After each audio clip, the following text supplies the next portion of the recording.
Welcome to Developer Diaries with Ben Wilson, in association with the All About Property Facebook group.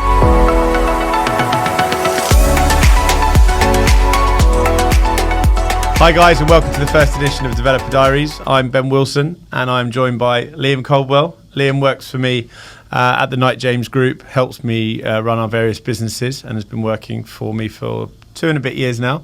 And this is the first of our new podcast. First, perhaps Liam can just give you a little bit of a lowdown about himself and his background. Liam?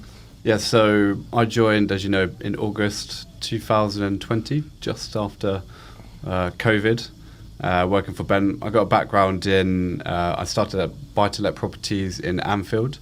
I refurbished a place myself and then let it out, got about 10% yield, so I was pretty happy. And then started working for Ben, just like mentoring, like he's mentoring me, getting, teaching me the ins and outs of property development.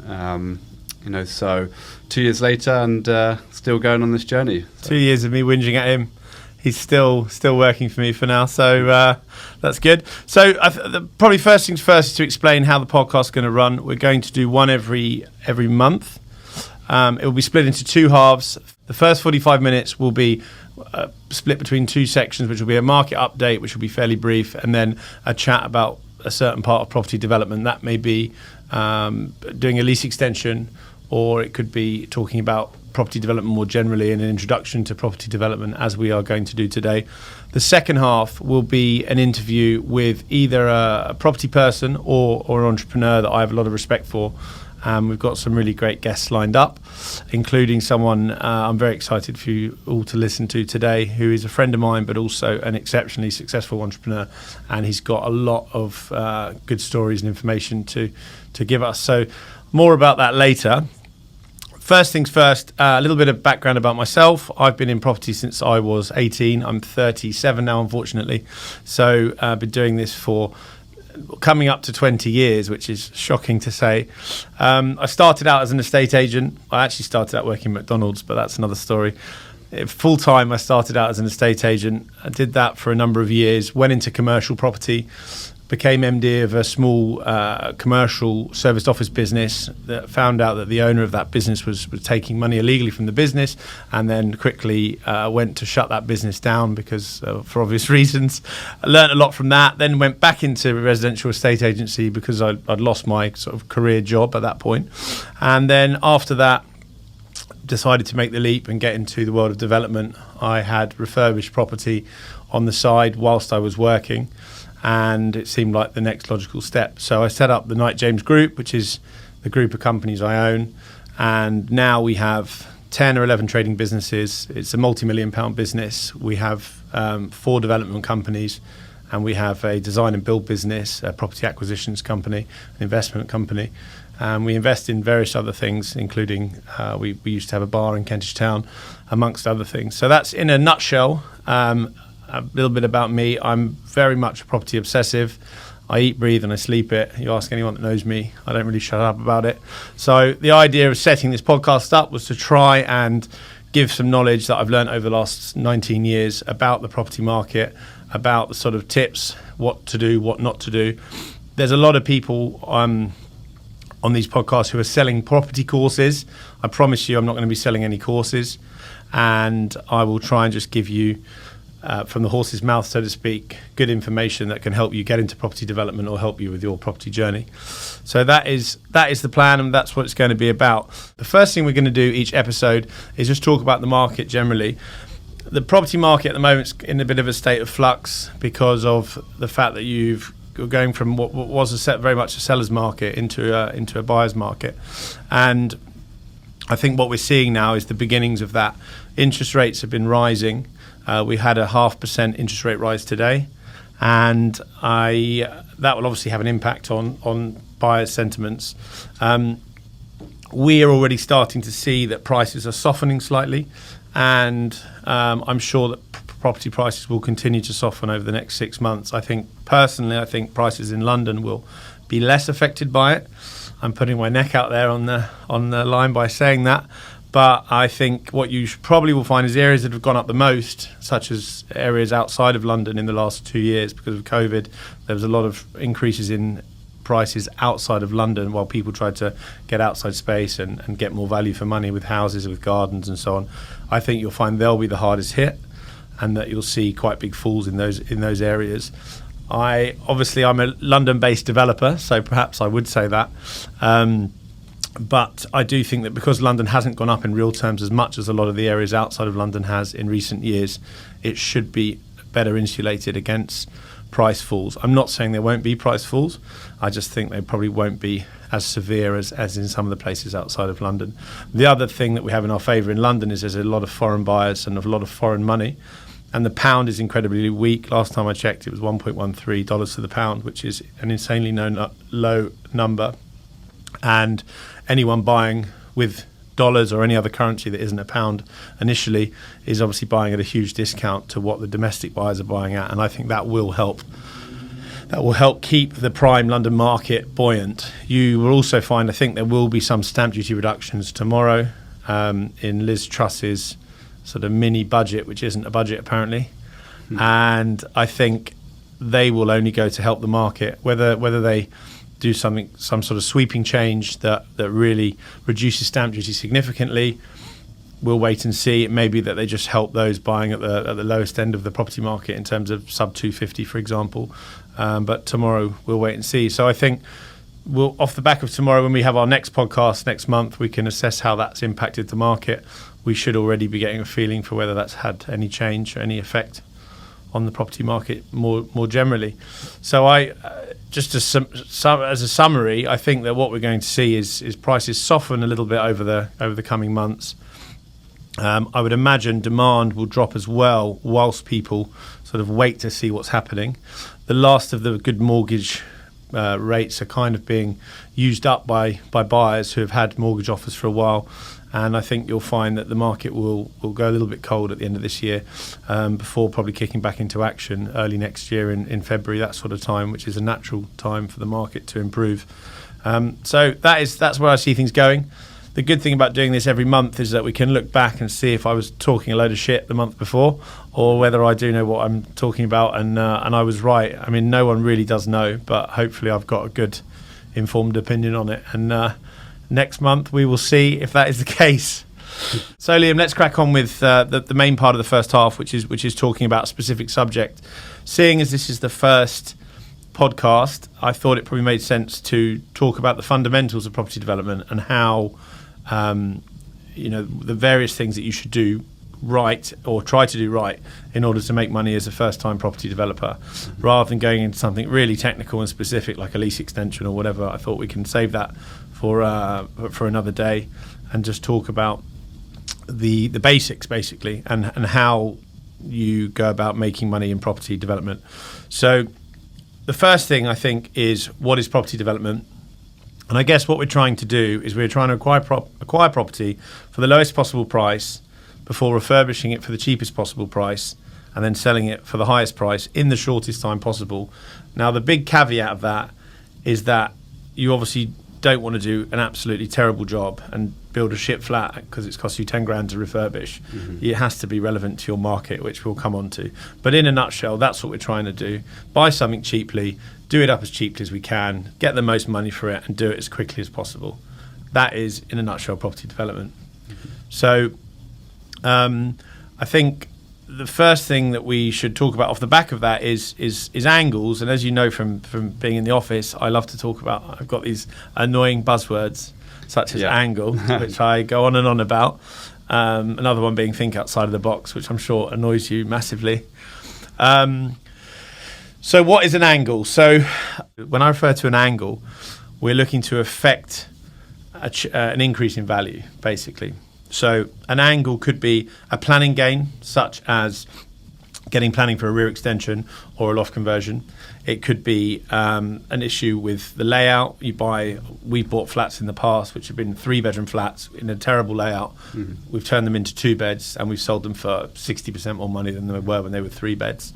You know, there's actually, if anyone wants to look at that, there is a newspaper article in the Daily Mail, about how we brought about an increase in value by making a flat from a smaller, it was 1,100 square foot, we made it 1,000, 3-bed to a 2-bed, and we made a significant profit doing it. You can check that out if you Google developer turns 3-bed to 2-bed and makes profit. It will come up on Google. Another way that we'll obviously try and add value is just through general refurbishment, beautifying something, making it better.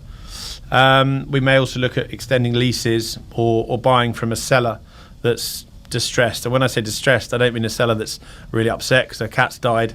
I mean someone who is about to be repossessed and needs to sell very, very quickly. So they are the sorts of angles that we're looking at. And we're really looking, the more angles you can find in a property development, the more money you're going to make. If you've just got an extension that you gain and you don't refurbish it, you're not going to make as much money generally as if you extend. You're also going to refurbish, you're going to extend the lease, and the seller sold you at a rock bottom price because they were desperate to get the money off you. Yeah. Well, typically when we do developments, we see potential to reconfigure layouts. Yeah. Most commonly. And then obviously the scope to add square footage when in London, especially when you're paying on a pound per square foot. Yeah. I mean, we'll come on more to pound per square foot because we're going to talk about how to understand value in the next section of this. I think one thing we always talk about as well is how in development it's very important to develop the paperwork. So you're not just, most people look at developing, they think, well, what we're doing, we're buying a flat that's pretty crap, we're going to make it amazing, we're going to make loads of money. But actually, a lot of the time you're buying something that has bad paperwork, and that you need to develop not just the physical asset itself, but you also need to develop the paperwork itself. And what I mean by that is it may be that there's an issue with the lease or the roof terrace isn't demised to the property. And when we're doing our refurbishment works, simultaneously with that, the lawyers are also working on sorting all this out. And the way I look at it is really it's like having a ball of string that's all knotted and tied together. And if you want to be a successful developer, what you're doing is taking that ball of knotted string and you are slowly unraveling each piece until every single bit of string is flat and straight and there's no knots in it. And if you get all the knots out, you maximize your profit. And I know that sounds like a bit of a sort of conceited analogy, but I think it's actually quite a good analogy. Yeah. No, I agree. I think there's a lot of the risk is actually in the paperwork. So, if it prohibits rear extensions, then the risk is that you can exchange on that and not get the permission. But in theory, if you develop the paperwork to allow a lease extension or rear extension, then you're going to add value. Yeah, well, we actually did that at our development we had in Leamington Red Villas. There was a prohibition on any exterior changes, and if you remember, I spent many sleepless nights. Yeah, I lost a lot of sleep over that deal, but I did get it done in the end. We actually spent about 6 months getting the consent of the neighbours. We altered the lease. We got them to agree to it by refurbishing all of the common parts on the outside and also soundproofing all of the flats. It cost about $25,000 to do that, but it enabled me to add about $300,000 to the value of the property, if not $400,000. And from your experience, how, when it comes to reselling a property, once you've got the correct or the paperwork in place, does it make it easier? Yeah, well, it will do. Yeah, it will make it a lot quicker, because obviously one thing we're trying to do is not only to build it quickly. We're trying to, once we're under offer or we're going to market, we want to get it from going on the market to completing and getting the money in the bank as short a time frame as possible. So it's in our interest to make sure all the paperwork's in good order. So when that is all sorted out, you can preempt issues being raised by a difficult buyer's solicitor, because some buyer's solicitors are very chilled. They won't ask too many inquiries. Some will open every single drawer that they can. That's not a great analogy, but you know what I mean. And they will go through everything. So I think that's a good discussion about angles. We also need to talk about once you have found something that you think has an angle and can make you money, you also need to understand the value of something. And how are you going to look at that particular property to know that that is the property that you need to buy? And that is where understanding value comes in really important. And I think the first thing is you need to know your market. So a lot of people come to me and they say, oh, well, can you give me like 5 areas in London to look at? And I'm like, well, there's too many areas. You're looking north, south, east. Like, just pick 2 or 3 markets and become an expert in them. Don't go out there and look in Streatham and Mayfair and Balham. Like, they're just pick a couple that are near to each other. It might be Kilburn and Maida Hill, for example, Cricklewood, all near each other, similar price points ish, and really focus on learning those markets. And really, there's a lot of information out there on the internet, on Rightmove, speaking to estate agents. There's a lot of ways in which you can find information out and make your life easier when you're trying to quantify the value of something. I think one thing that is very important is you really want to build strong relationships with estate agents. So, as you probably hear me on the phone, I'm always asking agents, how's the market? And I must ask that question 20, 30 times a week to estate agents, solicitors, mortgage brokers, anyone that is sort of on the coalface, if you like, of property, of the property market. I want to know what they are thinking about the property market. And if you ask that question enough, hundreds and hundreds and hundreds of times a year, you will build up an informed picture of the live property market, what's happening at that point. And you notice, when that happens, you notice trends. So you notice that if a mortgage broker and a solicitor, a partner at a law firm who's a property lawyer, and two estate agents are telling you that the market's softening, the chances are the market is softening and the market's changing. And it's so important to have that first-hand knowledge, because it informs how you then act within your property business and how you go about doing things. So I think that's really important. So my number one tip on that would be speak to agents. A lot of people are quite condescending about estate agents. They don't feel that they're professionals like solicitors are and whatever. Fine, maybe it's a different type of employee, but they really do offer a lot of value as a developer because they are there selling many houses, dealing with many buyers, and you have to work with them. Well, and they're local, so they know the local market very well generally. So, Exactly. If you want to get to know that market, then they're definitely the first port of call. Yeah, no, absolutely, and I have a lot of fun. We go out, we have good relationships. As you know yourself from dealing with agents, we have a lot of agents we deal with. I'm an ex-agent, so I think that really helps me. And we have good relationship with them. We take them out for dinner, take them out for lunch, go out for a boozy night on a Friday with them. It's great. It's about this whole industry is about building relationships, and the people that do the best in this industry are the ones that go the extra mile to try and form relationships with the key players in it, and that's really important. I think another thing that is important is you need to go out and view as many properties as possible. If I was a new property developer trying to sort of cut my teeth in the industry, sometimes it's easy to go, well, I'm only going to view things if I think they're going to make me loads of money.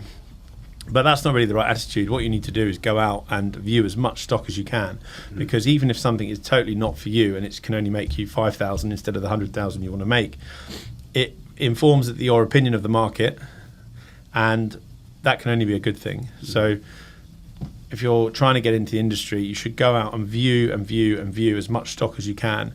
And also, by viewing stock, you're meeting estate agents and creating relationships. It's all interlinked. And really, when you're new to the industry, you really want to be throwing as much shit at the wall.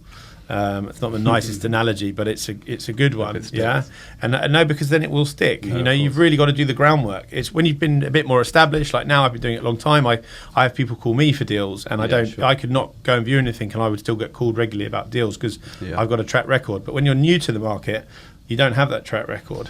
And also, I think by viewing or not viewing, you can miss angles.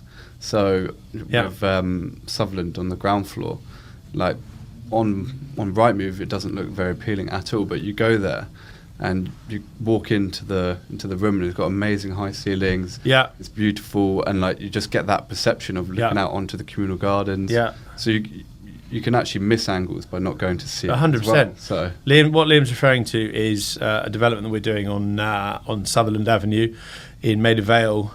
We bought it for 800,000. It's a 2-bedroom flat. It forms the rear drawing room with some ancillary rooms of big old 1880s house on Sutherland, and it's got this amazing aspect out across about half an acre of communal gardens with a tennis court. It has the best view of the tennis court. It could almost be like a court 10 at Wimbledon.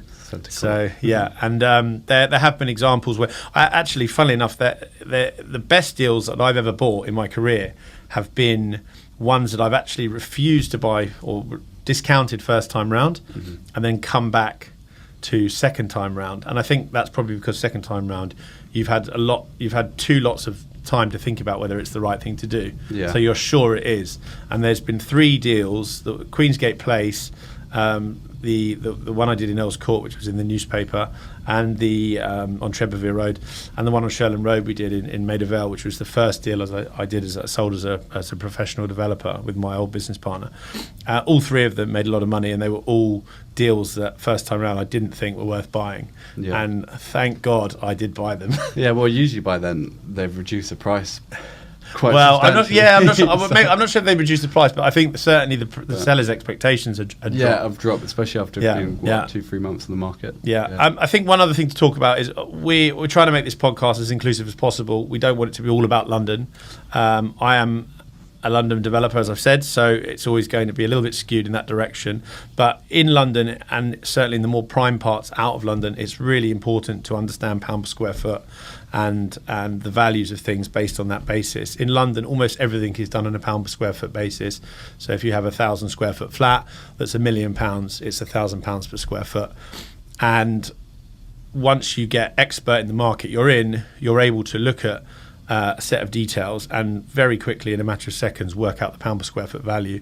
And what you're then doing is, the maximum that will sell for in that market for a flat of that size, with that outlook, with that number of bedrooms, and then you're working backwards from that end sale price to work out whether it's a deal worth buying. We'll do more episodes that go more into appraising how to choose a property to buy. This today is just a snapshot of the various parts, so I'll talk about that more another time. Saying that, though, probably worth talking about when you found a deal. You need to know, does it work? Mm-hmm. So, and another thing that I like to talk about is running the numbers. And one thing I was taught when I was very early in this profession is that the numbers never lie. And I think all of us, and I'm still guilty of this now after 19 years of doing this, that we all, when we want to buy a project, we try and skew the numbers to make them fit. So if we're looking for 20% return on costs, which would mean if we're buying with all our costs at $1 million, we'd want to sell for 1.2 million and make £200,000 profit. Well, if we're looking at the numbers and we're putting the numbers into the spreadsheet on day one, often you're going, well, it only says 18%, and I really like this flat. I really like the road it's on. I think there might be potential for capital growth. You start telling all these little lies to yourself to try and force it. And what really happens most of the time is that 18%, it doesn't become 20% yield, it becomes 14%, and you're 6% off where you should be. Mm-hmm. So the most important thing is the numbers don't lie. If it's not 20%, and that's what your target is, which most developers work to 20-25% return on cost, or yield as we call it, then move on to the next one. And something I've been guilty of in my career as a young developer is I've often rushed to buy something, and made money on them. Very rarely have we not made money, but could we have made more money if we'd waited? Probably. Now, typically when we run the numbers, you're over cautious on the expenditure, and also a bit kind of, again, cautious, but on the resales, on the exit values. So you tend to underestimate how much you're going to come out, reselling for. Yeah, well, I think you have to. I mean, it's very rare that a deal doesn't go over budget. Mm-hmm. I don't think I'm yet to do a deal that hasn't gone over budget. Unfortunately, it's the nature of it. Often you decide to increase the spec, and things run generally, if you're lucky, to time, but often over time. Having said that, as you've seen, we normally always sell things for more than what we expect to. Mm-hmm. And one adjustment I've had to make in the last couple of months is to start projecting bigger numbers on the way out. Although, as the market is in a state of flux, I will be a bit measured in how I go about that. But I think, if you probably remember, on Leamington Road Villas, we ended up selling it for 200,000 more than we expected to, even with our best case scenario. And on the last deal we did at Midhurst Avenue, I think we sold it for £200,000 more than the initial bank projection we gave them, which, having said that, we overspent a lot on that deal. So we still made more profit than we expected to, but the overspend on the refurb, unfortunately, took some of that away. Yeah. And what would be your opinion on it if it was, say, 20% return on investment for a straightforward 3-month refurb, as opposed to a 25% return on investment for a very intense structural refurb, where it requires more time? Well, I think one of the things I've learned doing this is that I used to always just look at the headline profit number. So I'd be like, I've got to make 300 grand on this deal, or I've got to make 200k on this deal. And what I've learned, being a little bit wiser and a bit older in the tooth, is that time is almost as important as the profit you make. Whenever you work with wealthier, more successful business people than yourselves, investors, like some of our investors have been serious players, who've got 100, 200 million pound fortunes. They have really drummed it into me that the time aspect is the key. The return on equity invested is what they're looking at. If they're lending £500,000 or let's say £1 million to make it easy, they want to make 30-40% on their money in that year. So to answer your question, really you should be looking at what's the most money you can make per month or per time frame that you're investing over. So it's not just about how much you make, it's about how quickly you can make it. Obviously, having said that, there's a downtime between completing on the sale and then having to complete on the next purchase. If that's 6 months gap, which if it's 6 months, you're not doing your job very well, but if it's 6 months, then you've got to take that into account really as well, because although the money's not invested during that 6 months, it's just sat there not being utilised. And one of the biggest things about property development is its churn on capital. So I've only got so much money to invest, and my investors only have so much money to give me to invest on the companies where I have investors. So we're trying to take that, let's call it $1 million again, we're trying to take that $1 million and run that money as fast as we can, churn it as many times as we can. If we can churn that $1 million every 6 months, great. We wouldn't be able to, but if we were able to, it'd be fantastic. But let's say we churn it every year. That's a lot better than churning it every 18 months, where you're not getting as much bang for your buck. So that's what I would really draw attention to. It's important to do that. I think the other thing is that you need to have a good contingency. You kind of touched on the fact that we tend to over-egg things. Yeah. I would say that if you're doing a non-structural refurb, you really need to have at least a 10% contingency. If you're going to spend 100 grand, at least have 10, if not 15,000 pounds set aside for things that are going to go wrong.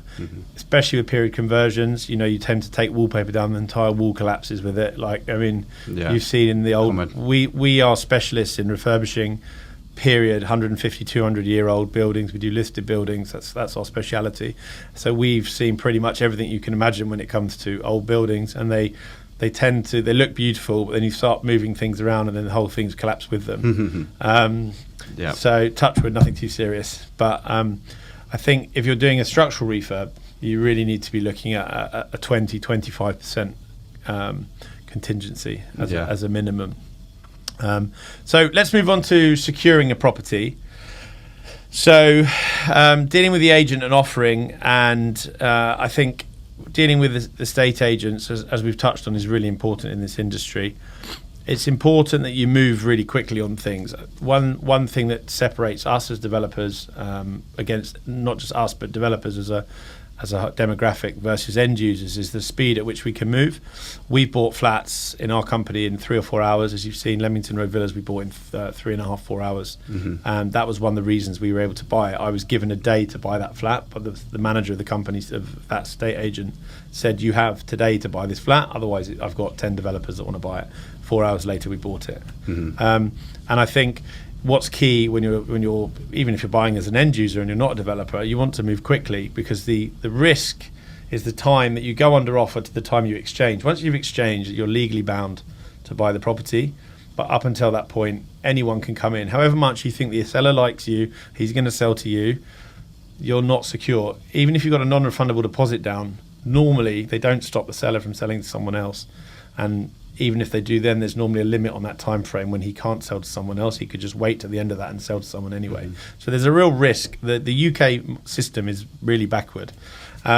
So I think when you're securing a property, you want to have a good relationship with the agent, and you want to move like lightning to get it agreed. You want to get an exclusivity agreement with the agent. I tend to say that I want 7 days or 10 days, and as long as I'm doing what I'm said I will be doing, i.e. getting my finance agreed if I'm not buying it cash, having a survey done, getting my searches done, then that carries on until we exchange contracts. So that's important. You need to have a great lawyer. You've seen that we've got really fantastic law firm. We use Struthers. Little name check for Struthers there. You can send me a commission for that later.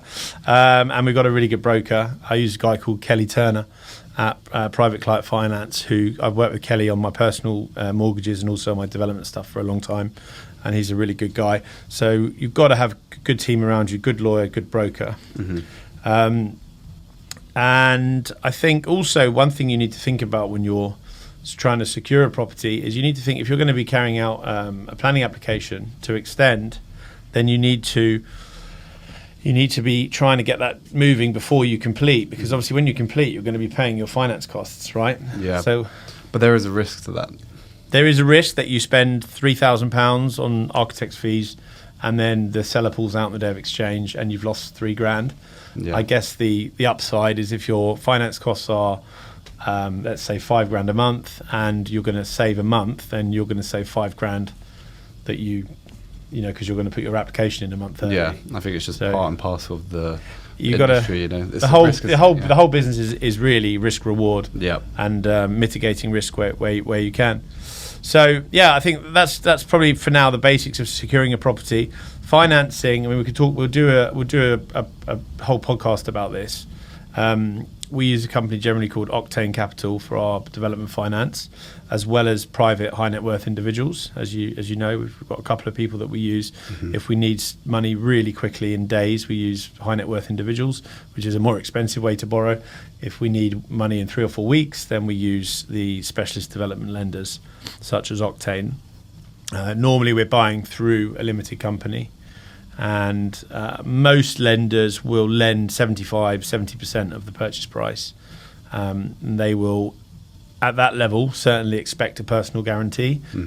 I would always push back on giving a full personal guarantee. If you're borrowing £1 million, you don't want to be committing yourself to £1 million of personal guarantee. And if you had £1 million of assets, losing everything, what you want to do is keep that as low as possible. If you're borrowing only, say, 50% loan to value, then they may say, well, you don't need to have a personal guarantee at all. Everyone always says never give a personal guarantee in business.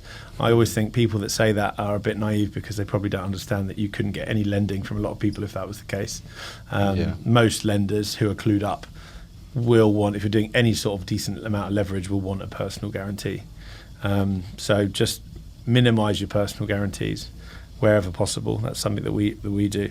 So typically when we found a deal, and we're in the process of purchasing it, how would we go about to finance?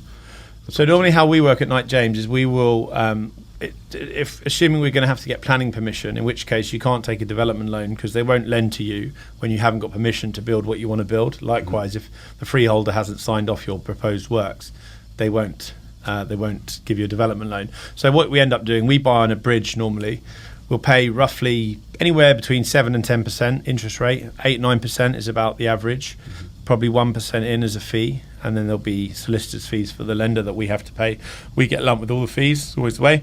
And then what we will then do is, once we get the planning consent and the freeholder's consent to do what we want to do, the bridging loan will be changed from a bridging loan into a development loan, whereby the lender will not only fund, say, 60-70% in our case of the purchase or what's knocking out the original bridging loan amount, they will also fund the build, and they will fund that in stages. They will have an asset manager that comes to site, who you've seen before, and they come to site and they will say, yeah, Ben, we're happy to sign off 35 grand and we're going to send that to you. 2 or 3 days later we'll get 35 grand in our account.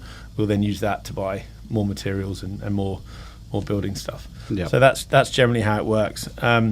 We do, as I say, use private individuals, but they tend to be more expensive, and they're good for short-term lending. But generally, you don't want to be paying a private individual 10, 12, 13% over 15 months because your costs just escalate.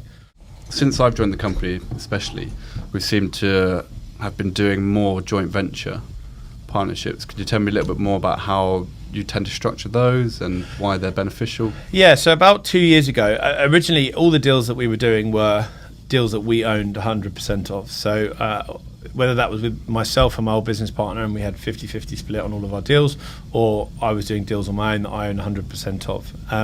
About 2 years ago, we started to do joint ventures, and generally the joint ventures are structured so that there is a 50-50 split. The investor will put in the funds to do the build. We will find the deal, design it, build it, manage the exit, dress it, and we will run everything. The investor can be as silent, or generally we don't want investors to be too involved. We obviously, from a financial point of view, they can be involved. They have access to the bank accounts. We're fully transparent. But what we don't really want is investors telling us that the cushions should be red when we've decided they're blue. As you know, that's kind of not really how it's going to work. The reason they come to us is that we're hopefully, in theory, the guys who know what we're doing on the property side. So with the joint venture, it'll be split. The investor puts the money in, we do all of the work, and then the profits are split as a profit share at the end. From our side, there's obviously a risk because we are on the hook still for, if the deal was to lose money, we're on the hook. So some developers try to avoid having any downside. We think that we should have a downside because it's an incentive for us to do better. So we will be on the hook for 50% of any losses. Touch wood, I've never lost any money on a JV before. We've done about 5 now, and they've all been pretty successful. We had one that was not terrible. It made 100 grand profit still. It wasn't an awful deal, but it should have made a 200 grand profit, and it didn't. Other than that, our joint ventures have all been very successful, and we've made some really huge sums for investors. And what type of agreements do you have in place with these individuals or these investors? So we normally have a partnership agreement, which is like a 30-page, fairly bulletproof agreement between us, and that will detail all the possible outcomes and how we have to behave as partners if that happens. So, for example, I don't know, if someone went to prison, then they could lose their share in the business. It thinks about all negative things. Sure. If the project goes over, if this happens, if that happens, if it runs out of money. So we spend quite a lot of time and money getting them drawn up between our 2 solicitors, and then often there'll be a further loan agreement. If the investor's putting in, say, £1 million of cash, there'll be a loan agreement to protect that million, and they will have first charge initially on that money. Once we then borrow money from a bank, they will then have second charge, and the bank will have first charge, because most banks won't lend to you if they have second charge. When I say charge, it means that if the company was to go under, they have the first dibs essentially on their getting their money back, and then after that your investor would, and then after that you split your profits. So that's how it works. It's enabled us to grow the business significantly over the last couple of years. Hopefully next year we will do £10 million of developments, give or take, which are increasing our turnover significantly. So it's been really good from that point of view. And also you learn a lot from working with people who are generally more successful than you are, because they're coming in with millions of pounds of investment in certainly in central London, in the market we're operating in. They're giving us 500 grand, £1 million, £2 million. So they tend to have incredibly successful companies already, and I learn a huge amount from being in business with them. So there's other benefits as well. And they learn a huge amount from you. Well, they learn a huge amount about property. Funnily enough, the people we've done JVs with, one is involved in. Let me start again. The people we do JVs with, one of them is in the food business. Another one is involved with extraction of water from goods, which is very random but very cool. Another one works in the city. We have another one who runs nightclubs. So, we've got a real mix. None of them are property people. Some of them dip into property a little bit. One of them in particular has a little bit of a background, but generally they are not in any way that knowledgeable about property. But they do enjoy it, and they want to get involved. So there you go. And then just one last thing I think is worth mentioning. So if you're a new developer, it might be quite tempting to use a residential mortgage on a development. What would you say to that? Look, the use of residential mortgages to fund development projects is essentially mortgage fraud. Most people think, oh well, it's fine. It's only I'm only telling a little white lie that I'm not actually going to live in it. I'm going to just buy a total shithole, do it up, and then sell it and make loads of money. If they catch you out, it is mortgage fraud. and you can get in a lot of trouble. I mean, one of the most difficult things is when you're starting out in this business is how to finance deals. It's not that easy to go to a bridging lender and say, I'm a first-time developer, can I borrow hundreds of thousands of pounds? There are people out there that will do it. You will probably have to look quite hard. So people do often try and go down the route of using residential mortgages. I wouldn't advise it. It is mortgage fraud. And I would suggest you're better off spending your time looking for a bridging lender that will lend to a first-time buyer. Yeah, no, you're right. First-time buyer as a developer, I should say. I think also moving on, before I started to work for you, I was aware of your website, the work you did, and what really stood out to me was the level of finish. And based on my limited experience at the time, I knew that was difficult to obtain. So I thought about the building team you have behind you.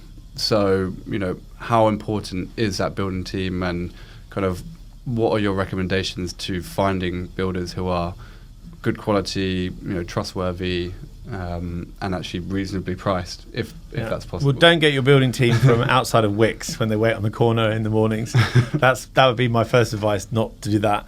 My advice would be to go off personal recommendation. I'm very lucky. We've got 3 or 4 teams of builders, as you know, that we use. One team we've worked with for 10 years. We're like a bit of a family. Sounds like a cliche, but we are friends. We get on well. I look after them. They look after me, and we have a good relationship back and forth between us. And I think, look for recommendations. Go and see the work that they've done.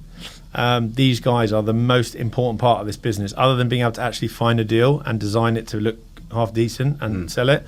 Having good guys to get you out of the shit and get you out of trouble when something goes wrong on the site. They're worth their weight in gold, and a lot of builders probably don't get treated as well as they should do by developers, and that's why the builder-developer relationship breaks down normally within 2 or 3 years. They go separate ways. I'm really proud that we've worked with our guys for 10 years because I think it shows that how much respect we have for each other, and hopefully we'll do another 10 years of projects together. And they take a lot of pride in their work as well. So, that only translates to good results inside the property. Absolutely. When you are instructing builders, how can you, or how do we protect ourselves from builders in general? So when you say protect, you mean in terms from legal point of view, not with a shield or hard hats. Yeah, it's clear. No, you need to. Generally, we will have sign a JCT. A JCT contract, which is kind of the standard go-to contract in the construction industry. I have, and I don't advise you to do this, but I have done a number of deals with builders that I've used for a very long time on a handshake. That's not what you're supposed to do.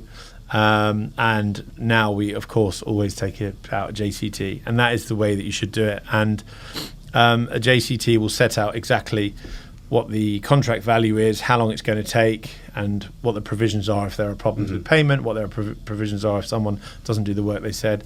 So we would always have a JCT contract, and with time limitations on it. Something which maintains the relationship between the builders is, typically when we walk on site, we don't just walk straight through everybody straight to the head contractor. We'll take our time and say hello to everybody on site. And I think, whether you're a labourer or a head contractor, I think everybody appreciates that. Yeah. So, taking the time to acknowledge everybody and kind of be thankful for their work. Yeah, goes a long way. I think you're right, and I think a lot of we've had people come to site before who they say hello to the surveyor on site, the structural engineer, but they ignore the labourers, and like that is totally not the way that you should be. And I think we are only as good as a company as our lowest paid person. So someone who's on £100 a day working for us as a labourer is equally as important as someone who's getting paid £400 a day to do a specialist plaster repair. And you will have seen me when I'm on site. I will say hello to everyone, even if I'm not on my own site. If I'm going to someone else's site, I will say hello to everyone, because you've got to make a point of not being an arsehole, basically. And also, if you're a decent person, you want to say hello to people. You don't just want to speak to the bigwigs who you think can get you something. So we try and look after everybody, from the labourers all the way up to the specialists who are getting paid the big bucks. And occasionally even get our own hands dirty.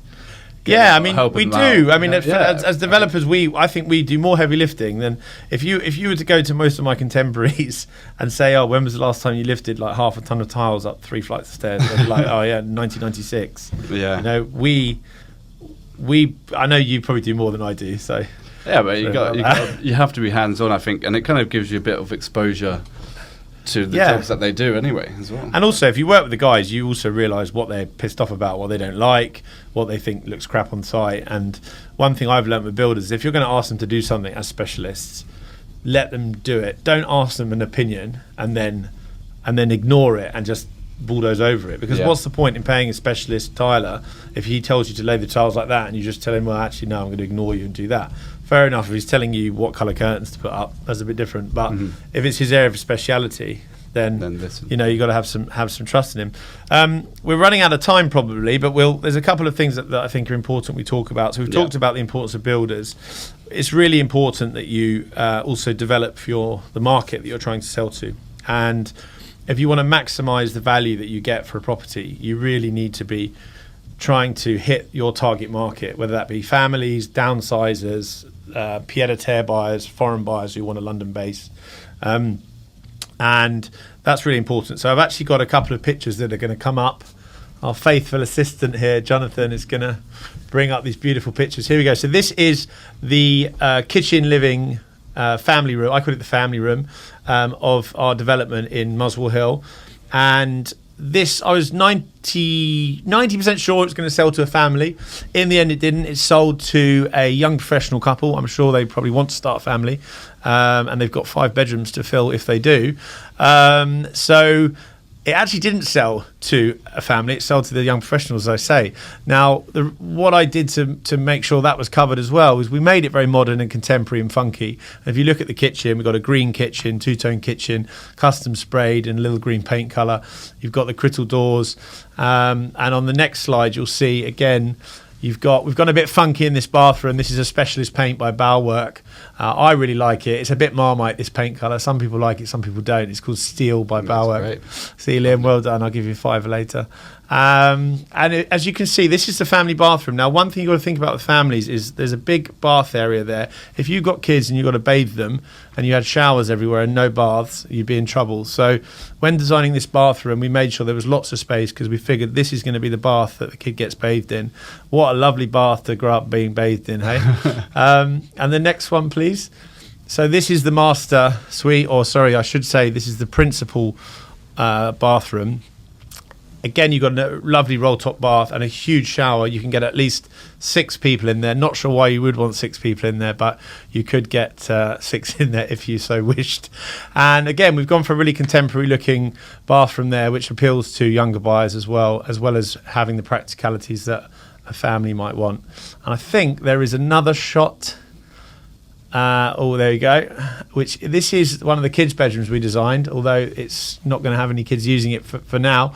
But if you look at the right-hand side, we designed this little snug so that you had like an Xbox gaming area, which I thought was really cool. If you're a teenager, you actually can lie in bed and see the TV from there as well. It doesn't look like you can, but you can. And yeah, lots of storage. And I think there's one more shot as well of another bedroom. That's the bedroom next door. We always put loads of storage into our developments because we thought this was going to go to a family. We added loads of storage. I've never put so many cupboards in a property, probably 20 or 30 cupboards if you look at each of those being a single one. So there you go. That's it, covering all bases, family or young professionals, because it's contemporary. So thank you very much, Jonathan. So in the lead up to that, selling that property, for example, how did we prepare for the sale? I think one thing we always do is we dress properties. I am a massive advocate of dressing things, and I think we spend between 1 and 1.5% of the value of the property on dressing, and I reckon we get back roughly 5% more than we would.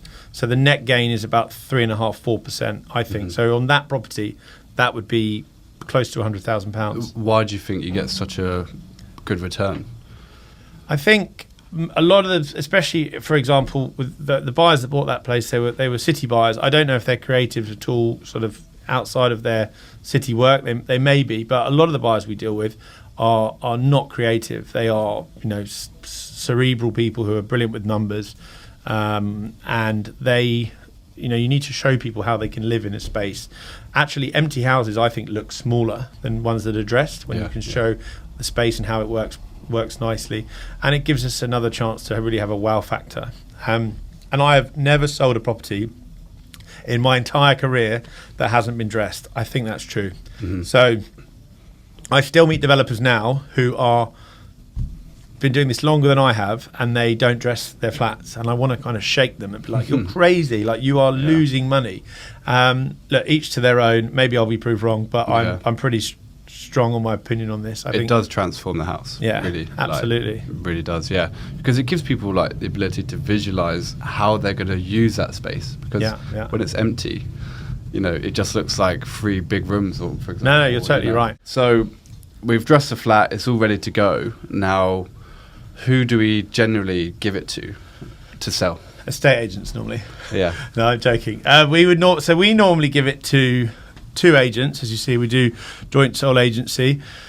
We tend to always give it back to the agent that sold it to us if it wasn't off market. If it was sold to us by an agent, it's kind of an unwritten rule of the property development game that you give it back to the selling agent or the agent that sold it to you. You're trying to forge relationships, and there's no bigger way of pissing an agent off than by saying, thanks for selling me this really cheap deal that I'm going to make loads of money on, but I'm not going to let your agency try and sell it. In reality, a lot of the agents that sell you deals are smaller agents who probably won't sell it when it's done up at the top price because it's beautifully refurbished. Yeah. But you've still got to give them a shot. That's important. So we tend to do joint sole agency. We'll put 2 agents on it. If we bought it off market and we don't have to give it back to the selling agent, we will put the 2 best agents in an area against each other that probably dislike each other the most, which sounds really competition. Yeah, it works. It's worked for me for years. You know, they will go hell for leather trying to get it sold, and that's what we do. It's also really important that you sell at the right time. In reality, the property market, you only really want to be selling between middle of February, end of February, and end of June, and beginning of September and middle of November. Outside of those periods, the 2 months over the summer holidays and December, January, literally you may as well just go on holiday for 2 months. Yeah, nobody. Because it's really no buyers. Yeah, there are buyers, but it's quieter. If you've got an exceptional product, people will still buy. Yeah. But we try to avoid it. Our next project actually is going to be ready to be sold in like January. So I'm going totally against all my advice I'm giving you. Sometimes, unfortunately, it works out like that. But I will often wait. If we have something ready to sell on the 14th of December, I won't launch that property until the middle of January because there's just no point. I'll sell it off market without compromising it and putting it on the market and then having to drop the price if it doesn't sell. I'll do off market viewings and then launch it in the middle of January when people are back from their skiing holidays. Yeah, well, typically I think with agents we find that when you first bring something to market like Midhurst Avenue, they'll have a select few buyers that are already potential. So they'll bring in and there's a little buzz around that straight away, and then whether you're lucky enough to get an offer, if not, then it goes kind of more general public, right? Yeah, I think that you tend to find the best buyers come at the beginning of the process. Yeah. If you put something on the market and in the first week or 2 you haven't got a good offer, especially with the way the market's been over the last few years, you're generally doing something wrong. You tend to find the best buyers come in the first week or 2 because the agent's been saying to them, I've got this developer who's got this amazing house, it's perfect for you, you're going to love it, but he won't let me eat through the door because he's a bastard, but come and see it. And then they come in and they make the offer. And the last deal we did, we had 28 viewings in 6 days, 3 offers, and it went under offer within 6 days. Yeah. And that leaves that leads me on to the last point, which is when you get an offer and you're negotiating an offer, I think you don't want to be greedy, especially I've talked about how the market is changing now from a seller's market to more of a buyer's market, or it's in a state of flux. You don't want to be greedy. A lot of developers, they end up losing money or not doing as well because they're greedy. They hold out for the extra 10 grand, the extra 20 grand. They've already in their head thought, I'm buying the Range Rover before I've even got the money in the bank. You know, they're thinking like that and just being greedy. And I think with the last development we sold in Muswell Hill, we had a number of offers at 2.3 million. We had two offers at 2.3 million, one that was just below that. Normally I would have gone back and said I want the asking price, which is 2.35. I was aware that the market was changing and that it was going from being a market in my favour to possibly a market being in the favour of the buyers. And so rather than do that, I went back to the better of the two buyers. I said, look, I'm not going to ask you for more money, but I want you to perform. I want you to exchange in 4 weeks and complete in 6 weeks, 2 weeks after the exchange. And did they? They did it, exactly. And do you know what? Maybe we would have got 50 grand more if we'd pushed them, but I think there's an equally good chance that if we'd had that extra 50 grand, they would have been waking up every morning with all these interest rate and inflation stories in the FT in the morning, and they would have thought, do you know what, we're paying the asking price for this, we're overpaying, and would have withdrawn. And that was the reason I didn't do that. So I think you've got, this all comes down to knowing your market and what's happening in the marketplace. And should you have gone, if they did pull out and you went back to market, the likelihood of you then relisting at 2.25 maybe would have been a possibility, no? So, yeah, possibly, or just getting a lower offer, because you would have had the best buyers in the market already here. Yeah. So we may have ended up selling it for less. So I think the best deal, that's another thing I always say to you, the best deals are deals where everybody wins, and I felt like the deal we just sold was one of those deals. The buyers got a house that perhaps they could have paid 25 or 50k more for, even a couple of months before that. Yeah. I got a great price for the house. It was the best house on the road. They got a beautiful home. We were both really happy. Yep. The estate agent got paid well. Everyone did well out of it. Now in part 2 of Developer Diaries, in association with the All About Property Facebook group, we're joined by Steve Hayes, who tells us how he went from a double glazing salesman to selling his business for over £100 million.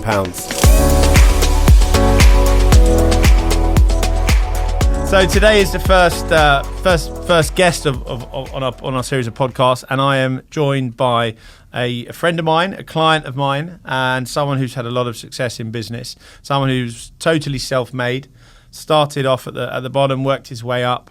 Started out selling double glazing as a salesman, obviously, because he was selling double glazing, and then built up loans.co.uk, one of the largest second charge lenders in the UK, before selling out to MBNA for over £100 million, £120 million, I'm told, before going on to acquire Wasps Rugby Club and Wycombe Wanderers Football Club. And that is just a few of the things that Mr. Steve Hayes has done in his illustrious career. So Steve, welcome to the podcast, Developer Diaries. As you can see, that's me. And you can follow us, guys, at Developer Diaries Podcast if you want to. So, Steve, let's get straight into it. So you've obviously had a really interesting career as a business person. How did you start out at the beginning, before you set up loans, before you had any sort of success in business? What were you doing?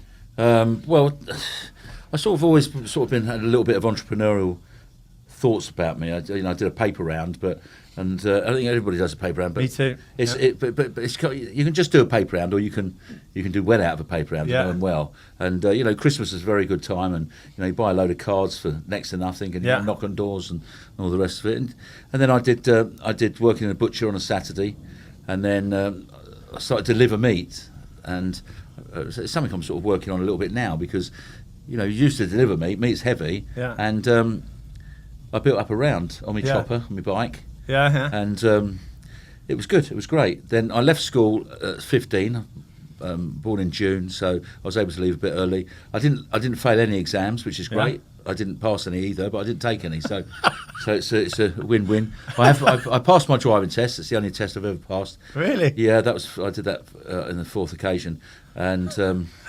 But I'm sort of not proud. I've seen your driving, actually. I know. I've seen Steve's driving. I used to have interesting. I used to have a personalised number plate. But the trouble is with personalised number plate is people recognise you, and when you're walking around Co-op and you're getting somebody knocking you out because effing and jeffing because you've cut them up. And I think that might have been a day or two ago. I don't know, but I just worked. I've always worked. I've always tried things. Grafted. And I never really know where I was going. And then the double glazing was great. I mean, I got a real massive buzz out of it. Yeah. I was taught. I went with the London Window Company, and it was brilliant. The first job was to actually find where the place was on a Monday morning. If you were late, that was it. You didn't go in. There's a test. And it was the first test. And then by lunchtime, a lot of blokes had left. Well, you passed 2 tests then, didn't you? Yeah, but one. Not with a piece of paper. And then by the Friday, you got taken out with somebody and you sold. And I went out on the Friday, and I didn't actually sell on the Friday, but I got such a buzz out of it.